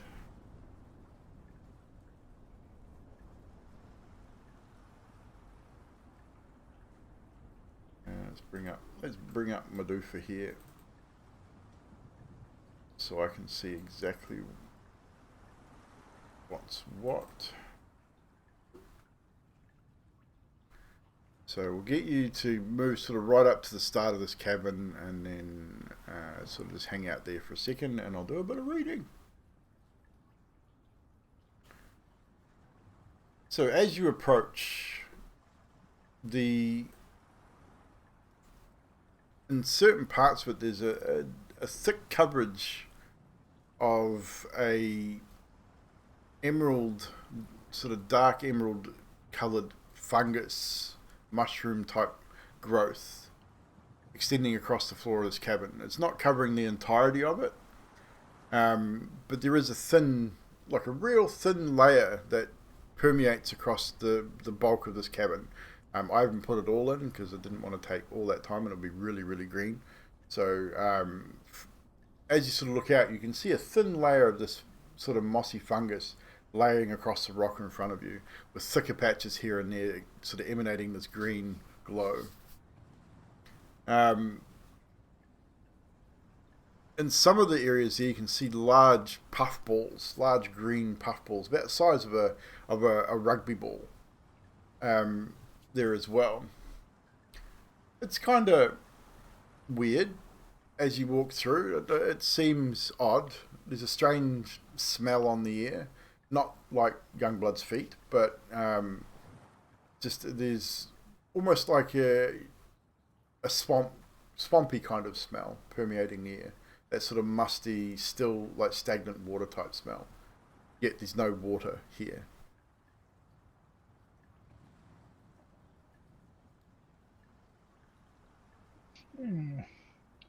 I know dwarves are into mining and such, but I mean, I've seen similar before. You reckon the dwarves are into illicit substances? This looks like some sort of... I mean, it does look pretty. Yeah, I mean, I remember I like a bit green. of... They called it hashish on the sea. It's a weird colour, but people would like stick it up their nose. Oh, Maybe it's to say I really. I see how didn't they're try really that making their that money stuff. selling I've this heard shit. of it. I've heard of something called fizzweed. I mean, Yeah, the old fizzweed. that was pretty not. I didn't try it, and I wasn't like using it when I was pushed off the boat. I swear. I feel like it'd take a lot to get to you, mate. Like Well, more of a fizz bush than a fizz I've weed. kind of. I mean, yeah. Anyway, we need to get across this thing. I mean, the ground looks like a little bit of thin carpet, doesn't it? It's kind of. He sort of puts his foot on it lightly. It's feels kind of soft, kind of weird. What do you make of it, who? You're a smart owl of the world.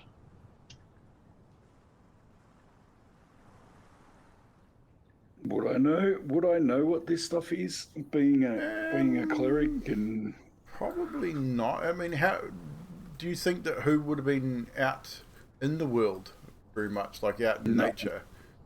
Who doesn't strike me as the naturist type. I know I was full of shit. a lot of influence. No, a lot of influence. I from mean, his dad you know becoming where he about was. you know about the undead. You know about healing. You know about religion. You know about politics. book stuff. A lot of book. You're definitely book smart. You might have read a little bit about fungus and things like that. But I mean, general stuff. Not this one. But nothing about this particular type of mushroom or fungus or moss. Even Youngblood, no fucking clue. Like you've spent your entire life inside of the city, so you don't really know much about nature in general. Arcos, you're fairly well travelled, but even then you've not come across anything like this. You know there are funguses, like there are bad funguses out there and that, but you wouldn't. I doubt you've probably come across anything like this. I don't know how many cave systems Arcos has been involved in his life. Probably not many. Grimshaw certainly has no idea. He says it kind of smells funny, but it looks pretty. I think all I can really say is it's a bonus that there's no dead bodies anywhere. I mean, it definitely looks like no one is around. I mean, I don't even see any footprints in this thing, so... Well, I think if it was going to kill us, there'd be dead bodies all over the... Well, that's kind of what I over the think too. place. You know, like, if it was dangerous, wouldn't there be dead things in here? Yeah. Man, I wouldn't eat it. I mean, you don't go eating strange mushrooms. I mean, you have all manner of weird things happen if you eat strange mushrooms. Only the mushrooms, you know. Look, I don't fancy licking any of those green balls either. Well, I'm not even going to touch that one.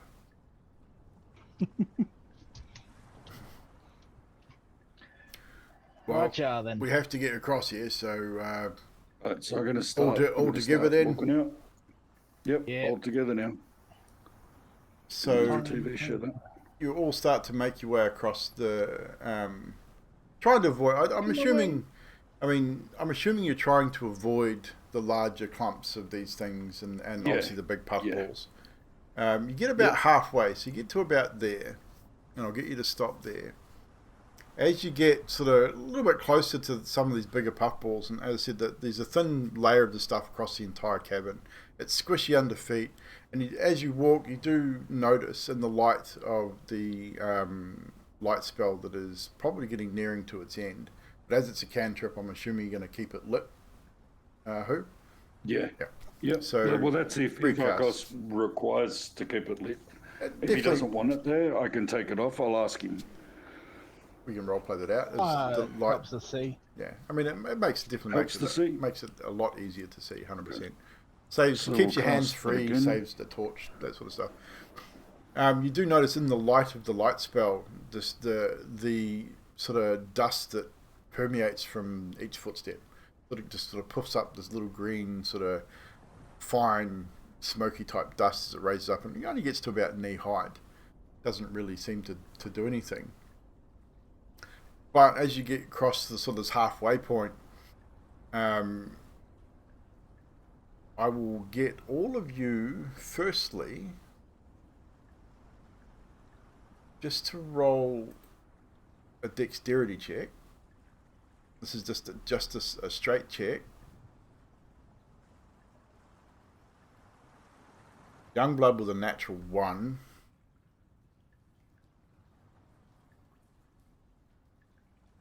Arcos with a dirty 21. Look at that.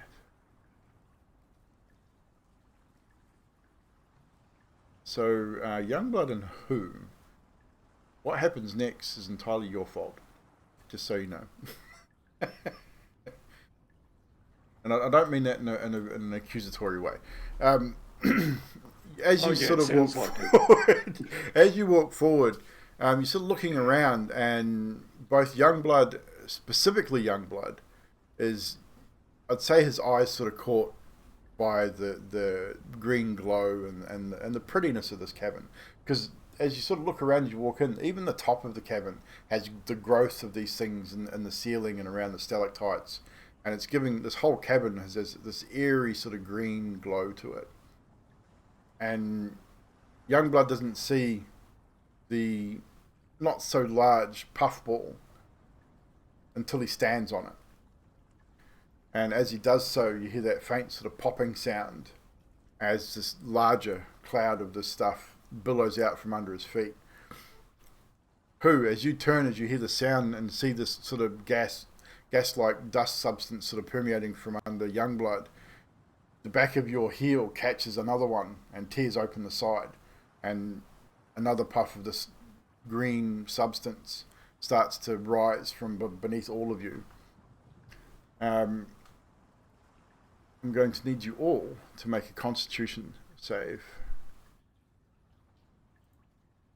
Is this con save advantage for me because it's the 1, or is that only for combat? That I would say roll at an advantage. You've got with the natural 1 you would have got an inspiration. So if you want to use it for this, use it for this. Yeah. Well, you said you had to roll it next turn. Yep. Last week, so I wasn't quite sure. Definitely. So with that, you should have a little plus on the right hand side. Awesome. So with that, you're all lucky. You breathe this in. It's very pungent and smelling as it reaches your nostrils and throat. You all breathe it in. As Grim sort of, oh, jeepers, did you cut, Youngblood, you stood on one of them things. Oh, that stinks.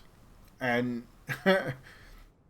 none of you take any damage, however, as whatever this is catches in your lungs. And it almost forces you to sort of gag a little bit and catch your breath.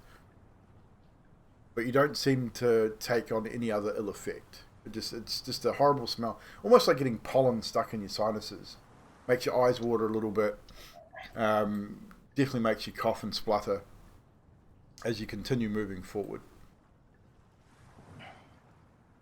making sure to avoid any further mishaps with the large puffballs and spores that are there. S'mores. I'd love some s'mores. Oi! Look at this. Oh, This is pretty up here. You fellas, quick, have a look at this. what fresh hells is this? And as you move forward through this next small sort of corridor, you come to another large sort of opening, and what you see is, as you look up, this the ceiling's just covered in a form of mineral deposit that is just glittering like a starlit sky. All these little spots of glimmering starlight, and it's literally, as you look up into the darkness above you, even with the light from the light spell, it doesn't quite reach the top of this cavern. It's quite expansive in here, and it just looks like you're staring into a night sky. Dozens of skeletons, however, litter the ground in here as well. Many of them are crushed by piles of large rock and rubble. And to your right there is another dwarven style door. Dwarven runes surrounding the door frame. Well, this is pretty. I like this. I mean, maybe this is like worth something. Like, that might be worth some gold, I wouldn't don't know it? if you could stick that in your pocket. I mean, I mean, you have to. you'd have to pick it out first. Dwarves are good for that. Like, they mine stuff. We didn't bring one. We left him back there. I mean, at least who can read this scribble on the wall? Does this mean anything? Is it just crap again? It's just The decoration. door frame's just decoration. Yeah. If it's around the doors, usually decoration. Dopey twats. It looks like it's cool though. Is it though? If it's gonna make us rich, it's cool. I'm not, I mean, I'm just worried it might make us dead. It just doesn't. well, you've got to be careful, right? Like, no more just rushing into a room just because we see a door. I mean, been super careful so far. I'll stay at the back, man. well, do we want to have a listen at this door, or are we just gonna go right in like before? No. No.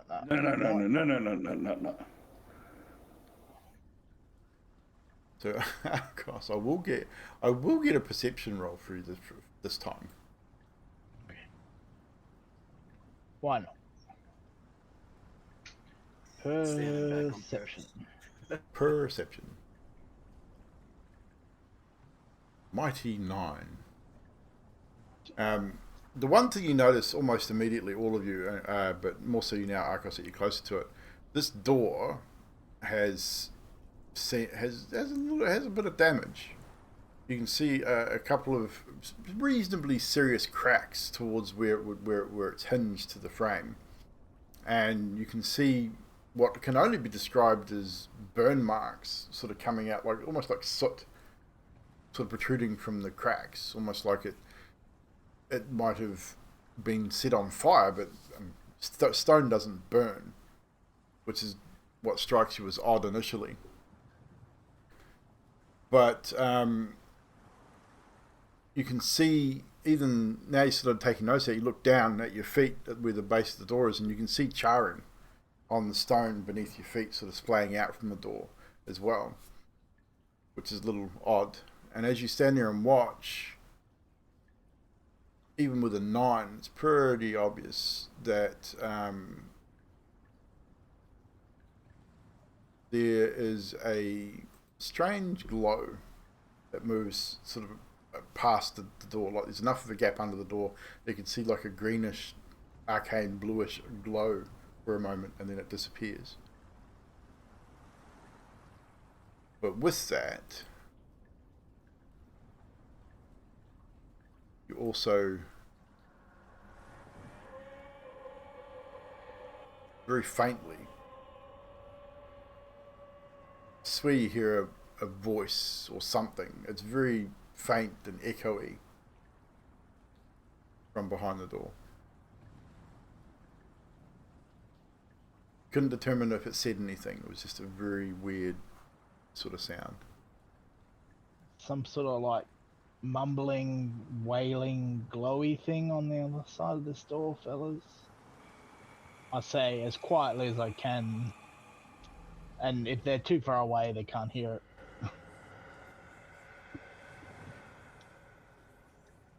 Yeah, it's. Of course, it's clapping his cheeks are like pressed together.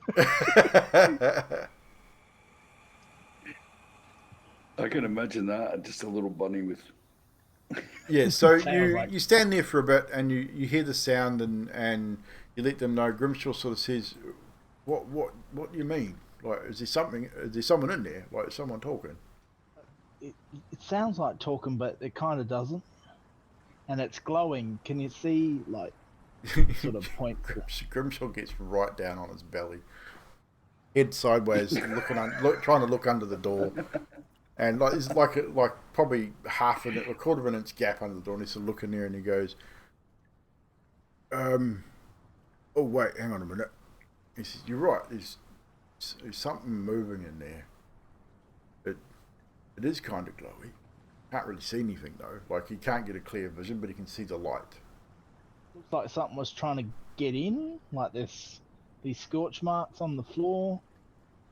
I mean, it looks like it was trying to get in rather than something trying to get out. Well, I mean, we used to, like, on the ship we turn the cannonballs into like throwable things, like they explode, and I mean, it doesn't look like that though. It's different. Well, I mean, the door's closed, and whatever's in there is obviously not getting out. Maybe we should just let sleeping cows lie down, as they say. Yeah, I mean, it's a good chance it can't open the door. Like, maybe it's got no hands. Well, you think it would have got out by now if it could.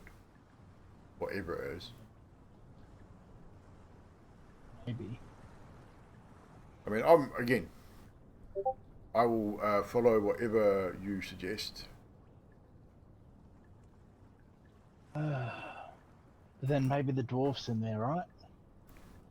Could be. Dwarves It aren't could be the generally dwarf. glowy. Not really. Dwarf with the torch. It don't look like a torch. Like It's kind of bluey. Lantern. And it doesn't even look like the fancy light that Arcos has got on his belt. Where it's could a bit be a different. ghost. A what? Ghost. I ain't seen one of them. Not yet, anyway. Always the first time. Still think maybe Youngblood might be a ghost. Grimshaw walks up to you, Youngblood, pokes you in the chest. No, I'm pretty sure he's real. Yeah, fucking real, you dickhead. Are you trying to say ghosts aren't real? I mean, you'd still be real. You'd just. I be a mean, my ghost. finger didn't go Be a into ghost. his chest. I mean, Flesh. if I I've poked, got damn flesh. if I poked him hard enough, my finger would go inside him. But I mean, ghosts are tricky. You don't understand. no, I really don't. No, I can tell. I don't either. All I know is not a ghost. Well, That's what a I ghost would mean, say. there's some stairs up this way, like leading Yeah, further but if forward. but if you're a ghost, do you really know you're a ghost? This is a question. The one thing You you could be do a notice, ghost and you as don't know. the one thing you do notice is you're standing here. The sound of the waves is significantly louder in this area. When you do hear that, it's definitely a lot louder. And Grimshaw sort of, as you guys are talking, and he sort of says his piece, and he just wanders, almost not really, like he's in a bit of a daydream as the waves sort of kick in. He sort of wanders up, and you can sort of see him. He's got his sort of head up in the air and listening, like he's almost entranced by the sound. Oi, not without me. Hey, Wait. like, Wait.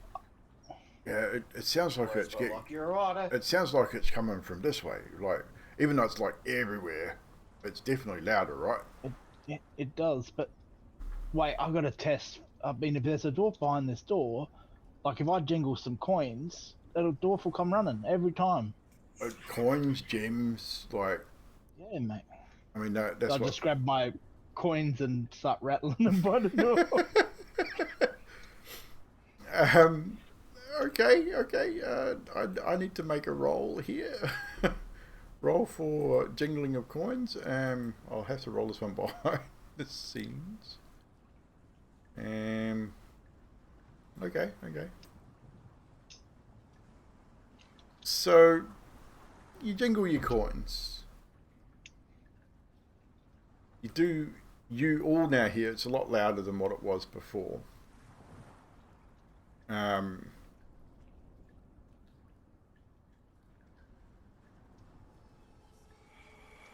Hear that eerie sort of whisper on the ear again. This time it sounds like it's coming from directly behind the door. Yeah, that's not a dwarf. And then you hear It sort could of be just a really asthmatic dwarf. then you hear just a soft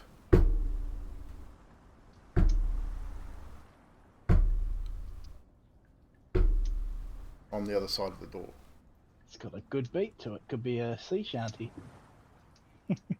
There's nobody There home. once was a there once was a ship to put to sea.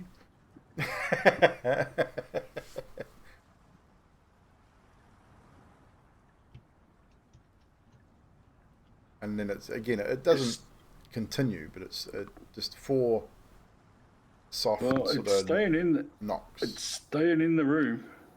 It's not coming out that door. Hello? Maybe that Are rhythm you was a a code. Was he trying to speak to us? trapped dwarf or something? Or a ghost?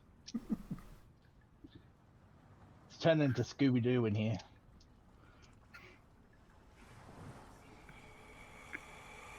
As you speak,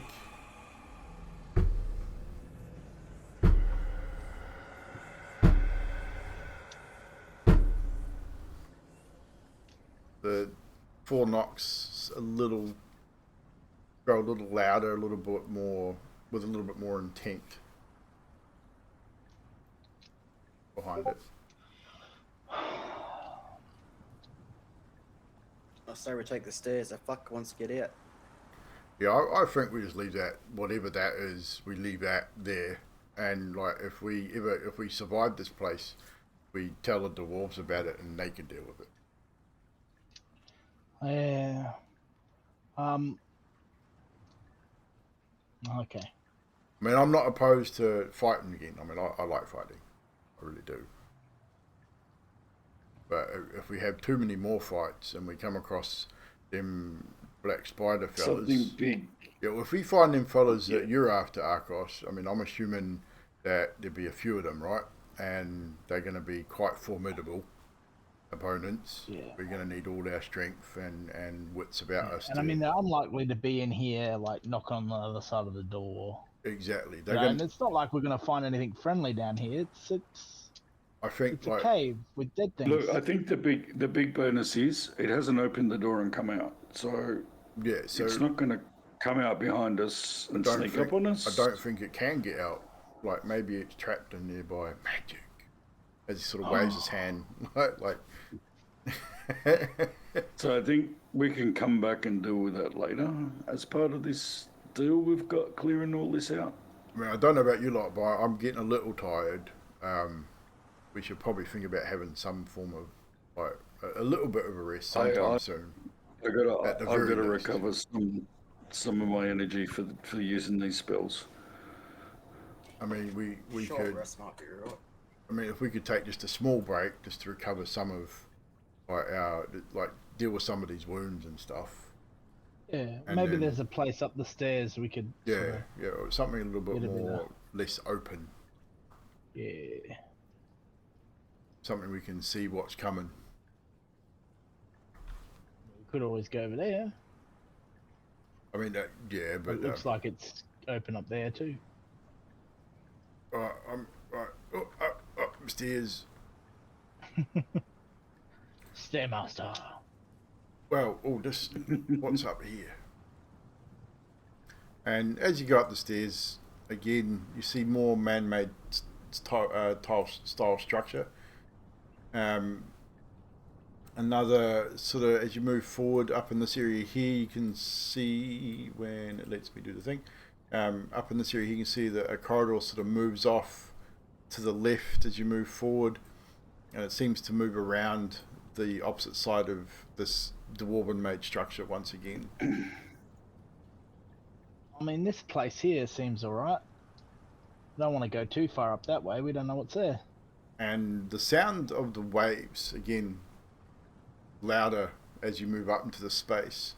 It's definitely coming from that direction. Like, you can definitely hear the water clearer now. And even the smell of the sea is quite evident in this area. You can smell that salt on the air. It's trying to lure us to our deaths. Oh, that smells so good. We've got to find where the water is, Arcos. Like, it sounds so much like the ocean. I've got to see it. Yeah, well, we were going to have a rest, remember? Well, yeah, we do that first. We can rest by the water. Rest first.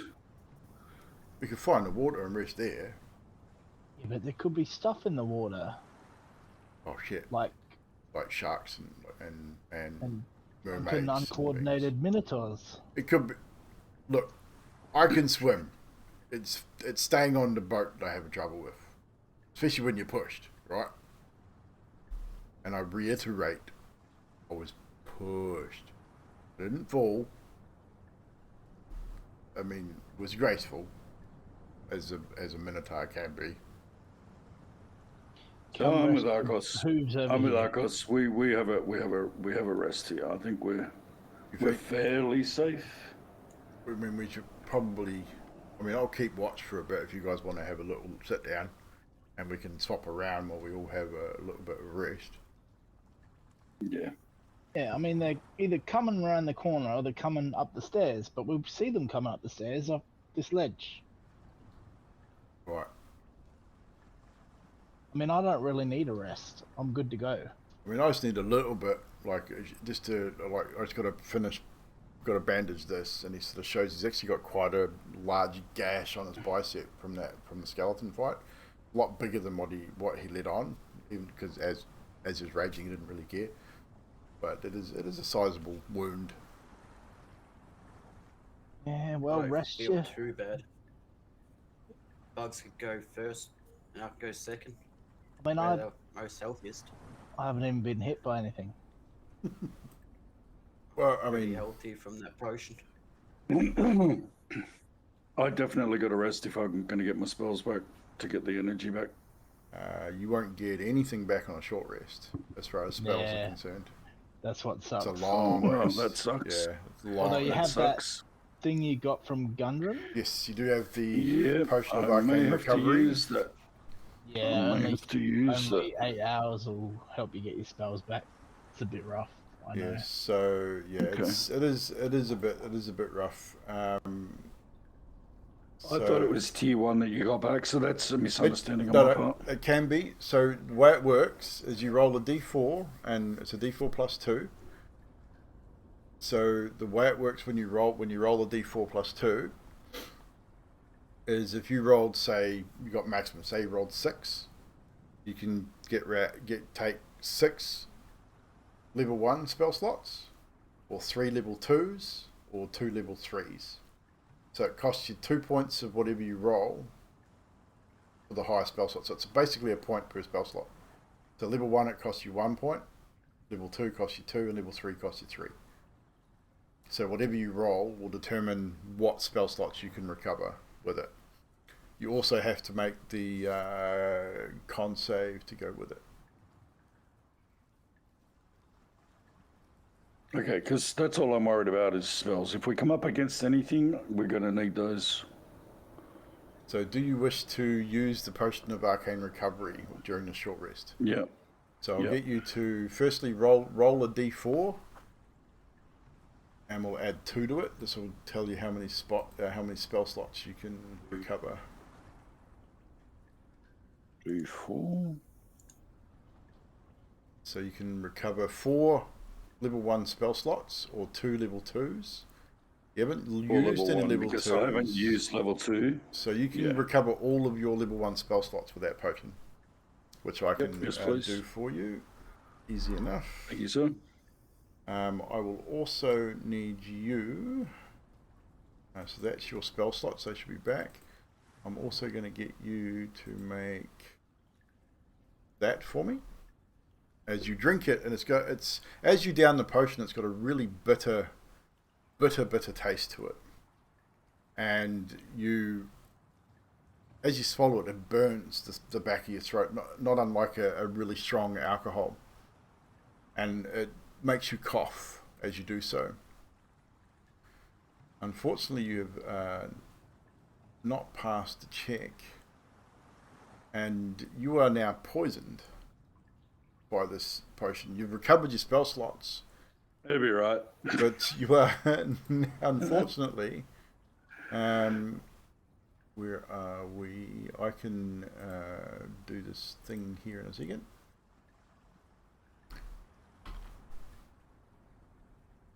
You are now poisoned for an hour. Now, because you're resting for this hour, it's probably not going to do much to you. So you probably did this at the right time. Take this potion and then you're going to take a short rest. So on your sheets, guys, under your hit points, under your hit dice, you'll see next to your hit points, you've got S rest, long rest. If you click S rest, it'll prompt you to roll a hit die. And you can use up to all whatever hit die are available. It is not a new day, so don't check that. So Grimshaw is going to roll 2 hit die, and he's going to recover all of his hit points. Well, I've got all my hit points, so Yeah, so you're good. You still take the short rest anyway. You just don't roll the hit die. And yes, so for you, you just literally hit the roll button. When you hit short rest, it'll give you the option. You just hit roll, and it'll roll 1 hit die, and it'll automatically give you the hit dice, and then you take a short rest.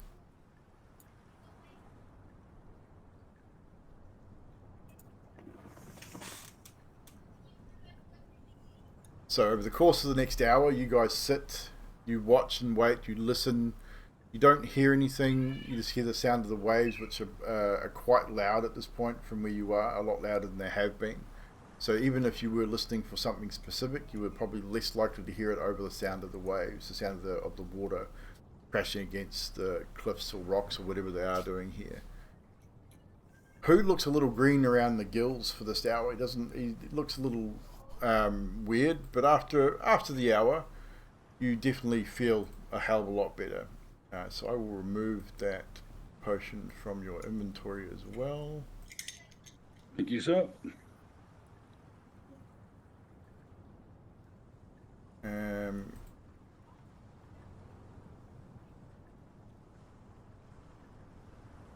a bit of an issue with your sheet here. Might have to reload. Anywho, it should have been removed. You are feeling a little better. By the end of this hour, your stomach settles and you start to feel a whole lot better. Oh, I re-poisoned you. Jeez. Double clicked when I shouldn't have. So now feeling a whole lot better than what you were before. That was a burp. That was just a bit that was stuck Bit of there. acid reflux. Indigestion, yeah, a bit of a burp. And you definitely seem a whole lot healthier. Well, that was a pretty good rest. I feel a lot better. And through this short rest, what you guys watched is you literally watched Grimshaw pull a Rambo. He pulls out a big fat needle made of bone and some thread, and literally sews up the wound in his arm and rebandages it. Pulls the thread, sort of bites it off with his big bovine teeth, and offers to sew up any wounds that you might have, Youngblood, if you got something that might be still open, just in case. But you weren't too bad, so you're probably all right. bandages himself up, sort of brushes himself off. Right, I think we're good to go. Yeah. So, the door around the corner, are we gonna listen to it? I mean, all I can hear is the water. It's true. It's gonna be really hard to hear anything on the other side of the door unless, like, they trap the ocean behind this door, maybe. Anything's possible, right? I mean, he's an odd... And you see that, and he sort of points to the bottom of the door again, like 1/4 inch gap under the door, and there's a definite green glow emanating from the underside of this door. Oh, glowy shit. You think that might be another ghost? Is it going to be... Another ghost, maybe. Like, it looks... It could be a room full of those bloody ball things again. And it looks different than what you saw under the other door. It's permanent, not moving. It's just this dark green sort of glow sort of emanating from the other side of the door.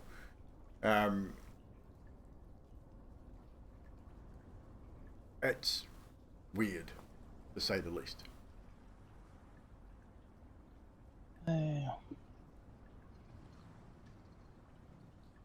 Check this door then. Yeah, I didn't want to check the other one. This one, doesn't seem like anything's moving. So you're just gonna again just stop and listen? Yeah. Don't really hear anything at all from the inside of this door. No crackling of flame, no... I mean, again, it's kind of hard to hear anything over the continual sound of the waves against rocks is what it sounds like to you now that you're a lot closer. Sound you'd hear when your ship was anchored on off the coast of an island that had large cliff, like a large cliff face. You're in a sheltered cove on an island somewhere, and you get the sound of the waves hitting the rocks, and you don't really hear much else. Maybe we take a chance on this door. I mean, it could be like we still got to find some treasure, right? I mean, we are going to get paid for this, but could be the treasure room. Could be. Instead of the skeleton. Knock on the door and see what happens. Zombie. Knock on the door. Mine. Yeah, give it a knock, mate. See if anyone's home, eh? Well, they knocked back last time. Maybe they'll knock again. Oh, you knock on the door. So, Youngblood, you got to knock on the door, right? Yep. Not open it, just knock. You knock on the door. It's sort of like hand on wood, hand on stone. So it's quite a weird sort of sound. And a couple of moments go by, nothing. What's up, Leon? That's a good sign, right? I think we're safe. But I'm not going to open it this time. I'm going to stay away from the door. Alright, I'll open it. Just stand back, everybody, just in case. You never know. And I'm going to try and open the door. You try and open the door, and the door swings open freely. And I shut it again. Shut it again. What you see inside this room is exactly... it opens up into it's a weird looking room. Like, I'd say out of all of you, who probably knows a lot of the apparatus that you can see on the benches in here? This is like an arcane practitioner's room or a magic practitioner's room. The stuff that are lining the gadgets and stuff on these shelves and desks definitely of a arcane or magical type nature. This is where maybe spells have been created. It looks like something might have gone awry, possibly, at some point, which is probably why this room looks kind of weird. But in the centre of the room is a brazier which has a green flame in it, which strikes you as odd because you didn't see the flickering of the flame, or you didn't hear, and you can't hear the crackling of a flame. but it is definitely green fire or green flame, which is giving this green glow to this room. What's all this crap then?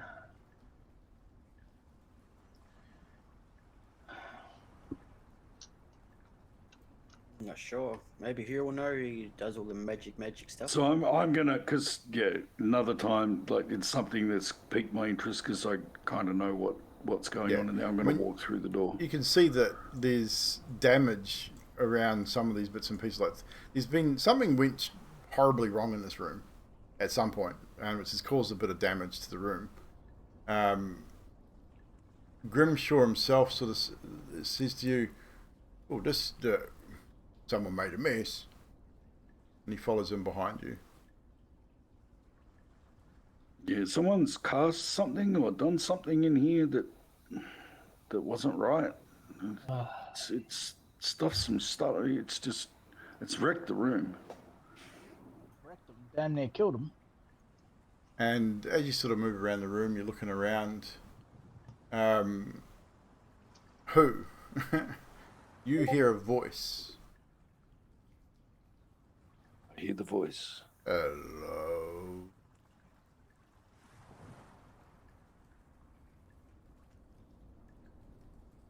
It's inside your head. Only you hear it. Did you guys hear that voice? It's someone saying hello. And as you say that to your friends, through this doorway floats a, for want of a better term, a large head. Just floats through. Has a sizable central eye.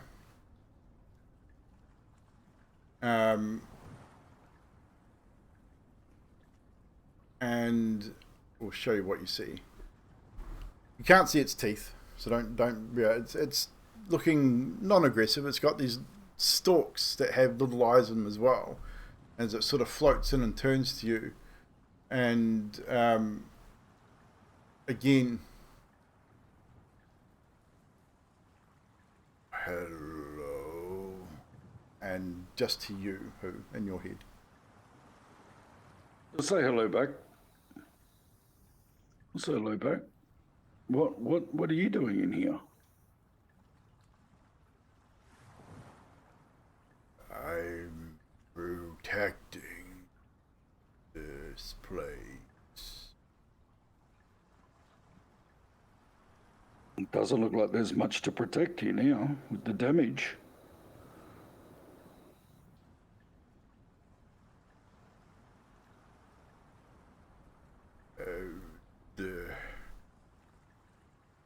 There's many things to protect that you cannot see.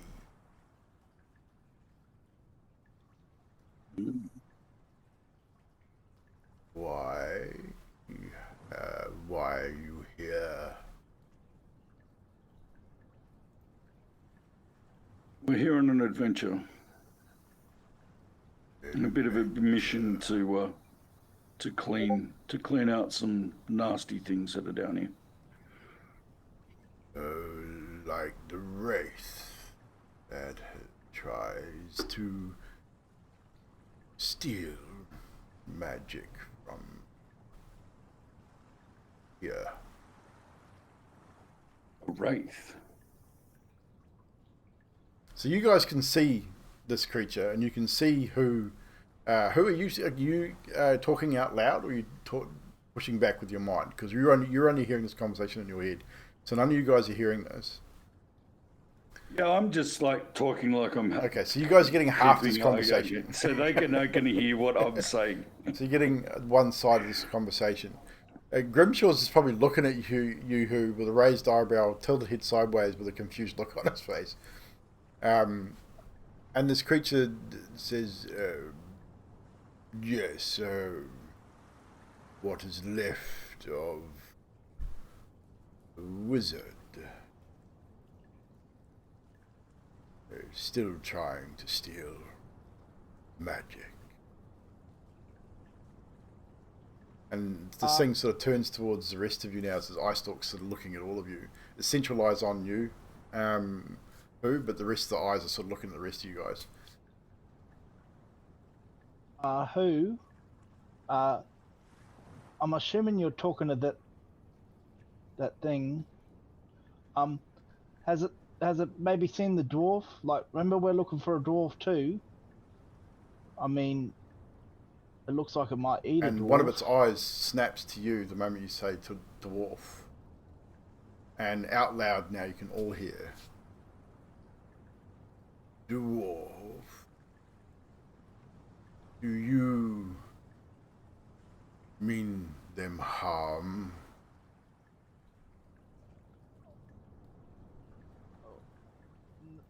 No. No, we're Didn't here to understand. save them. Yeah, you talk to him. Who? I don't. It's no offense. I'm gonna stand over here.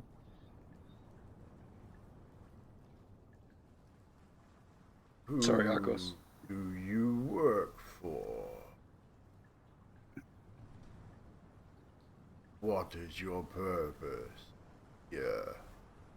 And you can see him getting a little, like you can see these eye stalks are sort of focusing now one on each of you, as there's 4 of them, and with a bit more of a bit more intent.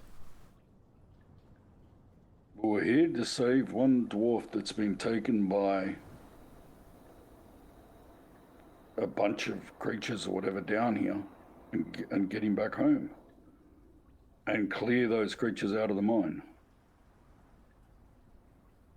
We're not here to hurt anything unless it tries to hurt us. I've been here for a long time protecting this place.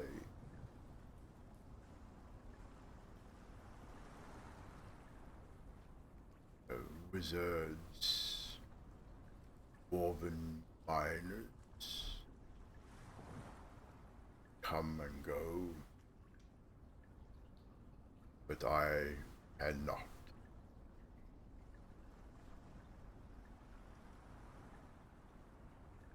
So,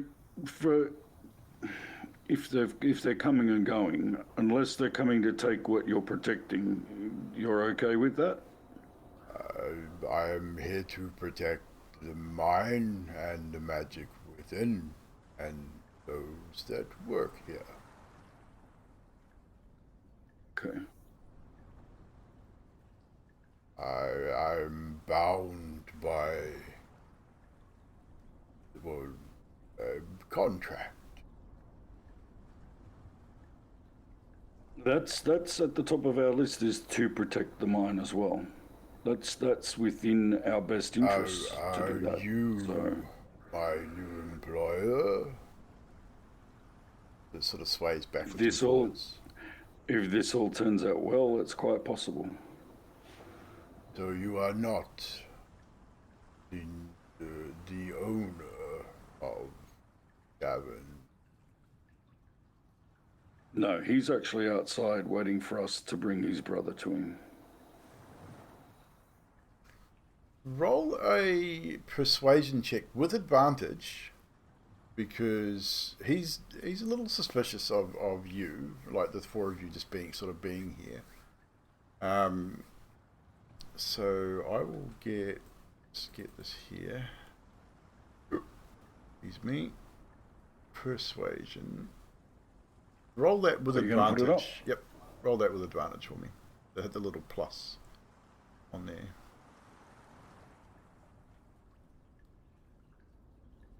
It's pretty damn good. 18. He sort of looks at you and says, perhaps when you see him, you can set me free. End my contract. I don't see a problem with that at all. It would be a shame to have to kill you. Well, we've come in here and we've been talking, and we haven't tried anything yet. So like I said, unless something tries to hurt us, we're not going to hurt it back.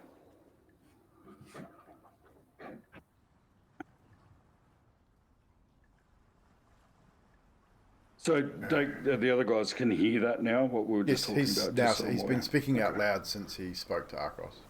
So you can So can that a all fair hear deal, what he's guys? That saying. we can arrange, to get this released from his contract. Can't see why not. Seems like a nice fella. That'd be Gundren's like call, wouldn't it? He's the one that own him, and the other little fellas. They're the ones that own it now, aren't they? I'm pretty sure that if we pull off this, I think he would honour it. You pull this off. Oh, come on. Yeah, I have no problem with that. I kind of, Grimshaw, if I could just scooch behind you, I'd be very grateful. Grimshaw actually obliges. He sort of steps forward, allowing you to sort of step in behind him a little bit. And this creature sort of notices the more defensive behaviour, and he simply one of the eye stalk again. The eye stalks sort of turn. They've become less aggressive, like less snappy, and sort of just floating in it. But he still focuses his main eye on you, and his other eyes sort of looking at you guys now, and simply says, "Do not be alarmed. I will not. If I wanted to kill you, I would have done so already." So is there anything you can tell us about outside the door? Or you've just been here protecting this room? I'm afraid. Like, what's outside in the mine? I have been here for a long, long time. You see, and one of his eyes sort of turns and looks directly at the brazier. The source of power lies here, not out there.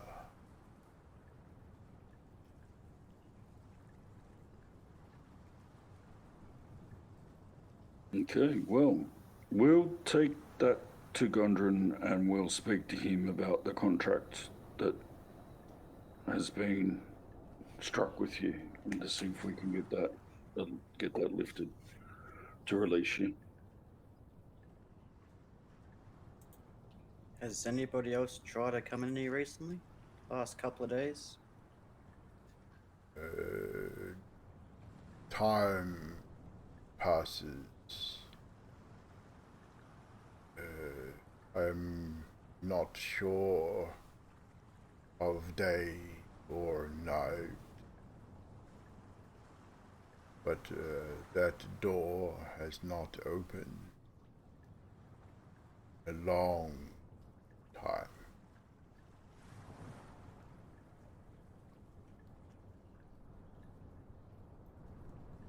It's a good thing, right? Our little wizard friend hasn't found this place yet. That one that Wizard Bugs wants to here. kill. The Wraith. Be very careful. Magic here. Dark magic is strong within the mind. Though the brazier burns less bright as it once did.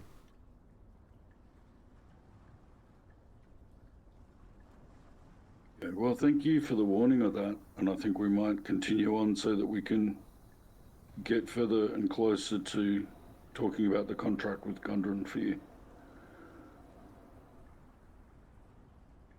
Thank you. And he sort of just floats back over towards the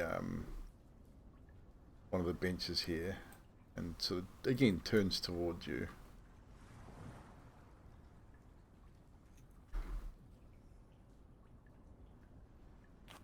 Still a bit concerned about things. I'm going to get out of the door as quick as possible. Yeah, Grimshaw sort of backs away and spies fucking Arcos sort of hiding around the corner, and sort of just gives you a bit of a pat on the shoulder as he comes around. Youngblood, make sure you close that door, dude, behind you. And Grimshaw gives you a look as just to say, "Whoa, like what the fuck?" I reckon that thing would have shredded us. What the hell was that? I'd never seen one of them before. It's a floating head. It was talking inside my head. It had eyes on tentacle, like it looked like a little octopus with like only 4 arms, but it had eyes on him. That was creepy. It was talking inside my head at first. I hear voices too. It's okay. Oh, I didn't say that.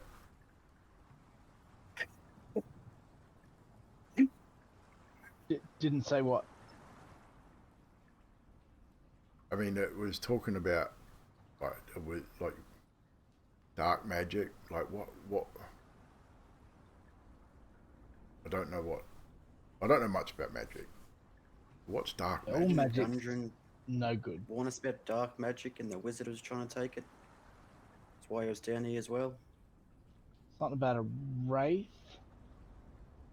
Maybe that Yeah, was that wizard wraith. ghost thing. Like, isn't a wraith like a ghost, like a banshee? Like, we know about Ooh. banshees. We've heard about them. So Yeah, I don't know. would that be Young that bud, thing is in it- the other room? Maybe. Is a ghost a wraith, mate? Not a fucking ghost. And he goes and taps him on the shoulder like a bit of a light Are you punch. sure Do you're you not feel a that? ghost? Didn't Yes. didn't you disappear once? Like, Yeah, it's one of my abilities to turn invisible. like a ghost? I'm not a ghost. Yeah, and he absolutely up. obliterated a man once. I mean, it's I not heard normal. about that. I mean, as fun as that Turn him sounds. into, like, I'm a ghost. All right, you guys win. I'm a bloody ghost. Think what you want. See, I Turn him knew into, it. like, You were right, Arcos. You were right all along. He's a ghost. gotta trust your instincts. I really want to go see the water See now. him huffing and puffing. Yeah, I'm kind of like upset about it. I do really want to see the water too. So, Feeling like and I guess we homesick. could. He sort of moves up and sort of heads towards where the sound of the water's coming from. I mean, we can go that way if you want, but I think the water's this way. Yeah. And he doesn't even wait for you guys. He just starts heading towards with the sound. Oh, and his stairs going like down this way. And I can smell it. That salt is so good. Anyone else really need to pee now? And he moves forward slowly. And, well, not really slowly. He's kind of moving with purpose. He moves around the corner out of your guys' sight. And he literally says, "I found it!" Sort of almost yelling at the top of his lungs. Echoes through this cavern. And as you turn the water... Oh, damn, so much if we did want anyone to hear us. And as you turn the corner there, I know the chat is only seeing it in black and white at the moment because of the dark vision from who, but if Arcos comes around, there we go. As you step forward, Arcos, you see exactly what he sees. Salt water. You can hear it. It's smashing against the rocks. It sort of surges as it comes up, just like waves would, and it smashes against the rocks, almost breaching the surface as it does so. It's an amazing sight to behold for something inside a cavern. So the narrow edge overlooks a large cavern that houses a surging, seething body of water. The rhythmic booming heard throughout the mines is loud here. At regular intervals, a fresh surge of water funnels into this chamber and slams against the wall just below the ledge. The echo suggests that this cave might be an arm of a much larger cavern to the northeast. So an underground surge of salt water coming from somewhere. It has to, I mean, obviously has to come in from the coast at some point.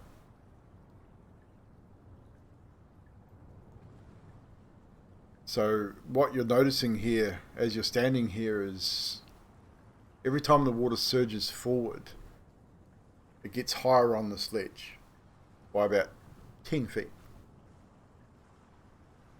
And it's probably about halfway up at this point. So from your knowledge, like looking around, you can see the narrow passage here, and you can see across the way another narrow passage here. And looking around, you can see all across this ledge, for want of a better terms, the slime from salt water. You know what salt water looks like, the high tide mark on a beach or the high tide mark on rocks. You can see the barnacles that have grown and some of the small mussels and things that have grown where water does sit on occasion. But you can see that there's still moisture sitting up on this area here. So you get it looking at how much that's risen in the last 2 minutes. You get the impression that in the next 10 or 15 minutes or so, the level's going to grow to a point where it's going to funnel into this area here and probably this area here up the top here. And it's going to funnel a substantial amount of water down this area.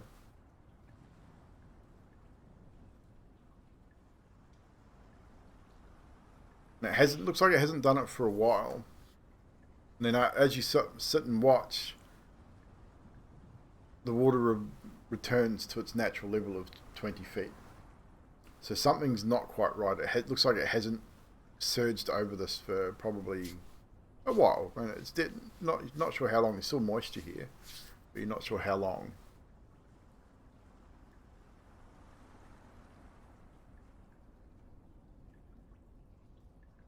That smells so good. I think we might want to keep moving if that water comes up. Being weird though. It's yeah. Did you notice that? Like it, watch, and you sort of point, and it surges and it rises 10 feet, and it's now like 15 feet from the top. And after about a minute, it drops back to its natural level, and then it surges again back up to 10 feet. It's almost like the water's been almost used, and it's no longer surging over the top where it used to. Yeah, look, water doesn't behave like that. It's not usually. There must be like, huge disturbance or something taking the water away at a massive rate for it to. You think? I mean, I know I'm not as smart as Axe in the shed, but you think that magic-y thing that like the floating head was talking about, the magic might be what's causing all this? Like, and he said it wasn't working right, didn't he? Yep. Yeah. You think that might be what's causing this not to do what it's supposed to do? Maybe. I don't know. I don't know much about magic. I mean, I did hear once that there's magic in the tides. I thought it was just like, romantic seaman talk. You said seaman. Yeah. Sorry. I know it childish humour. My bad. It always gives me a chuckle. I'm sorry. Yeah. But I guess we need to keep moving. Then I mean that looks like it leads downward. Yeah. Don't know if that would be a good idea to go down that way though. Maybe. I know there seems to be stuff everywhere. It's a big place. No, it's a mine. I suppose there's going to be stuff everywhere. Eh? Yes, definitely. Right. Well, maybe quietly. I mean, it's probably a bit late. You were really loud. I get you're excited. Like, I was excited. Yeah. Well, I'm a big person. I'm sorry. It's alright. I will be quieter from now on. I mean, nothing's come up and got us so far, so maybe we're right. Right? Well, I mean, I'm surprised anyone can hear anything over this, because, as I said, every time that surges, well, it's almost like thunder. It's very loud. Oh, well, we still go quietly, I reckon, just in Right. case. Because if there's anything dangerous like that fella in there, like, I mean, if Well- he's here protecting the stuff, then imagine what he's protecting it from. Exactly. Like, well, imagine if that nasty magic dude, like the one that's into the bad magic stuff, imagine what he would possibly be capable of if he got hold of this power in this place. Didn't the dwarf say something about magic lines in here? Yeah. So maybe, Low lines. yeah, them things. He said, like, isn't that what this dude's after? Like, not just the like the shinies, like the magic stuff as well. Yeah. If he can, like, tap into, like, this stuff, that would not be good for us, I would say. So we probably should, like, wriggle our butts and get a move on and try and find him before he's able to, you know, boost his power to a point where he can melt my face off. Yeah, So you don't we're want gonna your go face melted off.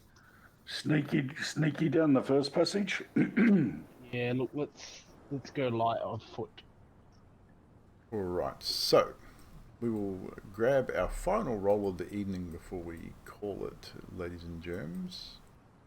We are going to make a group stealth check when I can select everybody. There we go.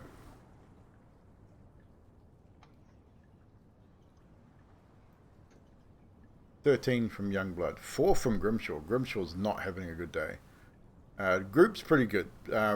Even it's not a natural one, so we'll say that Grimshaw is not exactly the quietest, but with a little guidance from his companions, as he sort of moves, his axe is slung over his back, and what happens is he goes to move around that corner. I'd say any one of you could possibly see that his axe, it just catches the rock and starts to scrape. So someone, whoever it is, grabs it and pulls it away from the rock so it doesn't make any more noise, and Grimshaw sort of goes, "Oh, shit, sorry, my bad," and he sort of moves his axe to a better position. "Quiet, sorry." And you start moving forward. We'll move a little forward before we call it, but so you can sort of see what's coming. And what you see is what you shouldn't be seeing right down here. I've got to remember to make these things invisible. I mean, it's a big block of grey. Yeah. So. But it sort of took away from what you actually see, which is like a little... you can see that this has been dug purposefully, and it's obviously, now that you've seen the surging from the water, you can figure and gather that this is used to funnel water somewhere, and it's funneling it into looks like a passageway. You can see it. It's quite large. It's large enough you can possibly see through the other side. It's quite dark, but it's, again, looks like on the other side is a man-made channel where this water has obviously been funneled before. This is the channel that they use for something. You're not entirely sure what at this point. You can only imagine with the dwarves and the way that the dwarves do things. But it leads somewhere. You're just not entirely sure where. What you reckon, guys? Should we carry on down this way or around the edge and go have a look what's happening on the other side? Right around the other way. We might as well check this out that we're here. Yeah, I'm intrigued to see where this leads. It's manned, dog, so maybe we'll find some people. Right then. Okay. So there's a Just have downward a- slope too, just to give you an idea of have a- what you're have a- looking at. It's like probably a 30-degree angle as you walk forward a little bit. It starts to slope on a quite a steep angle, and leading down to this. So it's once water sort of floods into here, gravity feeds down. And you can imagine with the cycling of this water that this would have been cycling through here every 2 to 3 minutes. Probably every four or so minutes this would flood and provide water for whatever's on the other side. So you can continue forward if you wish. Where you are there, you can see once Arkle sort of comes down and meets you. I will pause it just there so no one disappears. But as you sort of get to that point and sort of peer through with the light from the light spell, on the other side you can definitely see a channel. From what you can tell, it looks like, from where you can see, you can't see above the sides of it. It looks like a deep channel, maybe 8 feet, possibly 10 feet to a ledge. But what you do see is the edge of a large water wheel. That all of you know what a water wheel looks like. You've seen it on mills. You've seen it around the countryside, on lumber mills and on bakers' mills. They all have normally run a water wheel through a creek or through a river or a body of moving water, which kind of makes sense if you're looking at the way this is built. If this was surging water regularly, it would easily run that water wheel. This channel is dry, and it looks like the wheel probably, from what you can tell, just a little bit of light that's shining on it, the wheel probably hasn't moved in quite some time. And I think that's probably a good place to call it before we move any further, just in case. And we'll pick up there next Wednesday, ladies and germs. Thank you once again, players. Thank you for joining me for another Wednesday session. Always a pleasure to have you guys joining me in these games. Chat, always a pleasure to see you fellas as well. Neon, good to see you in there, dude. Dill, good to see you as well. Nutty's working late tonight. She's finishing at like 3 a.m. So she's doing an extra few hours.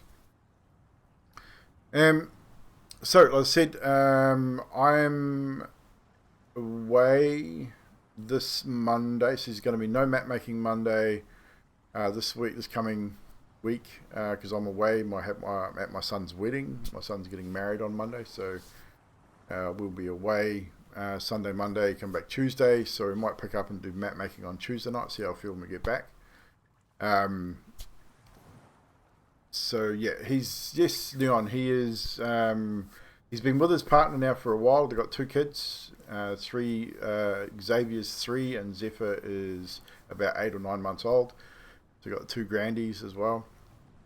And they're getting married on Monday, so that's cool. Actually found love some time ago. she's a nice girl. We get on really well with her. And the grandkids are awesome, as they normally are. So before we take off, I'm gonna do my usual thing. Even though most of these guys are not actually active in the streaming world at the moment, they all have content created and either can intend on content creating in the future. Obviously getting through some technical stuff and things, but we'll get them to introduce themselves anyway and the characters they played. You'll often see these guys in the chat whenever we do other things as well. So we'll start with that dude there, Mr. Grim. We'll go down the line.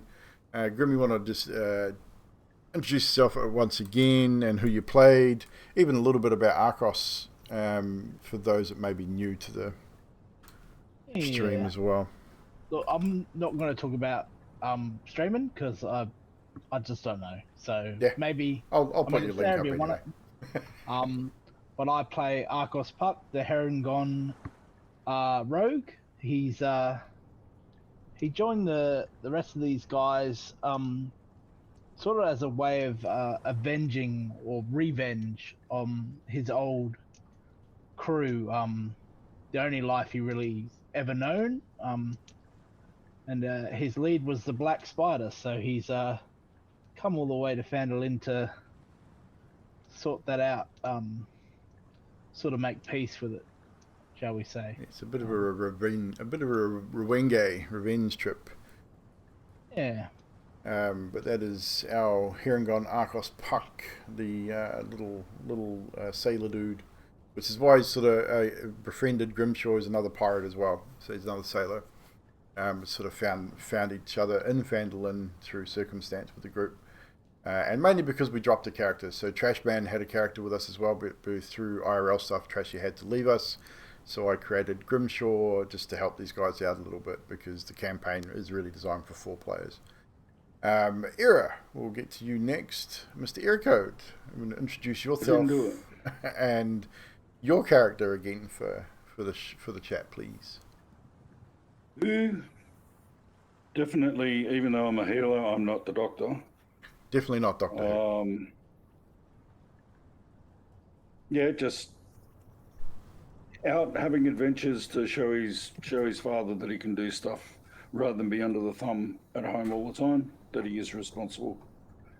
Variety content on YouTube, which I'll be back on Friday. It's been a bit of a roller coaster ride since before Christmas. A lot of stuff going on, so we should be back to sort of some semblance of a routine starting on Friday. Awesome. There's Era's link in the chat, guys. Make sure you click on it and subscribe to him over on YouTube. It costs you absolutely nothing to do so. Awesome content over there. Bit of first-person shooter, a bit of music making, RPG type stuff, and that as well. And go check him out when you see him. Well worth it. And you'll probably see me over there anyway because we hang out with these guys all the time. And lastly but not leastly, Mr. JJ Aussie Punk. I'm Youngblood, big green thing. The ghost. Like, he's the ghost. Yeah. He's a furbolg. Furbolg ghost. He's a furbolg ghost, that's what he is. Street thug from the streets, and I can't remember. So from either. Essentially, Youngblood is not a street thug. He's a hooligan. Born and raised on the streets of Neverwinter, pickpocketing and hustling his way through life. Found a situation with Gundren Rockseeker giving him an employment opportunity which could earn him some coin. And he's generally a nice dude. He likes to try and keep the peace a little bit. Tries to get everyone to be friendly. And lately he's just been wandering into each room willy-nilly. I don't know whether he's trying to prove himself or what, but he's getting himself into shit. I don't know what he's doing. But tell us about the wrestling stuff, JJ, even though you're not really doing much at the moment. Let us know what's happening there. Obviously, technical issues. Yeah, I have to fix my net, sadly. But mostly it's wrestling content on the YouTubes. I have an EFED. I've had it for a few years now. I'm hopefully back soon. I'll be doing that for 2K23. I do podcasts of Grim. We're going to be doing tier lists. Going to be doing some predictions for every pay-per-view, doing little competition stuff with that. But yeah, hopefully we'll be back on that soon. Awesome. And there's the link there as well, guys, for ABW Wrestling, where you can find JJ doing his wrestling stuff. Again, definitely check him out. Hit them up with the subs, guys. Hit those notification bells so you know when they go live. Also, the same for Evil. We've got the Twitter and the YouTube there, so go check those out. Normally, the VODs for the D&D will go up the next day, or at least a couple of days. Go subscribe over there for that as well. Make sure you comment and like on those videos because it helps the algorithm get other people seeing them as well. Follow me on the Twitter. Normally announce when I go live, which I didn't tonight, which I don't know why I've missed that, but normally anything goes up on Twitter or on the Discord. Join the Discord. That's where all the stuff for D&D stuff goes, gaming stuff goes. We've got polls running in there about what's happening. Tomorrow night we have a PUBG Customs again. So if you are keen on coming and hanging out with us and do some custom games in the PUBG, we did a couple of solos last week and a duos match, and it was pretty cool. We had a bit of fun time. Yes, I died first in the duos match, just so everyone remembers. So come and hang out with us for that. Come and join us if you can. Next week, we are going to do Rainbow Six customs next week. I'll put a poll up. A few people have voted to bring the Rainbow Six customs back. And then the week after, we're going to go week about. So the week after that, we're going to do Fortnite customs, which is probably Team Deathmatch on Fortnite, where we can get multiple people in. So if you do have Fortnite, which is free on Epic Store, come and hang out with us in a couple of weeks, and we should be able to do, I think we can do 15 aside if we have enough people on the TDM, so that should be a bit of fun. Dill, #1 duos. Dill had it was a good time. We had like eight people, I think it was, 8 to 10 people join us. It was a lot of fun. We can limit weapons and make it fun for everyone if we want to. We usually do a couple of solos first. And Neon died to cripple. You did. I died to can, so it'll be all good. Short of that, we're going to raid somebody. So tomorrow customs, no stream Friday. Saturday we might be doing a WoW raid, possibly. We'll see. Sunday I got my D&D game, my home game, so there'll be no stream Sunday, and then I'm away Monday, Tuesday. So. We should be back Tuesday. We're sort of away Sunday, so I don't have my D&D this week. I'll have to let you guys know. I'll put it up in the thing. I think we're away Sunday, Monday. So I'll put it up in the Discord later. But who shall we raid? We've got Newbies on. Matthias is playing Grand Theft Auto. Game Workshop's doing his thing, but he's like got 100 viewers. He doesn't need my raid. He's got 100 viewers. The hell is Newbie playing Nightcrawlers? I've never heard of it. I will go raid Newbie anyway. I haven't raided him for a while. It's not D&D, but I'm not even sure what the hell Nightcrawlers is, but Newbie's fun to hang out with, so you guys go. We have raided him before, so go hang out with Newbie. Chuck him a follow if you haven't. Say good day from the evil. I'll see you over there anyway for a little bit while we sort out this stuff. Killer Anubis. Make sure I spelled it right. My spelling is terrible. And I need new glasses. So that'll be it from us. We'll see you tomorrow for some custom PUBG.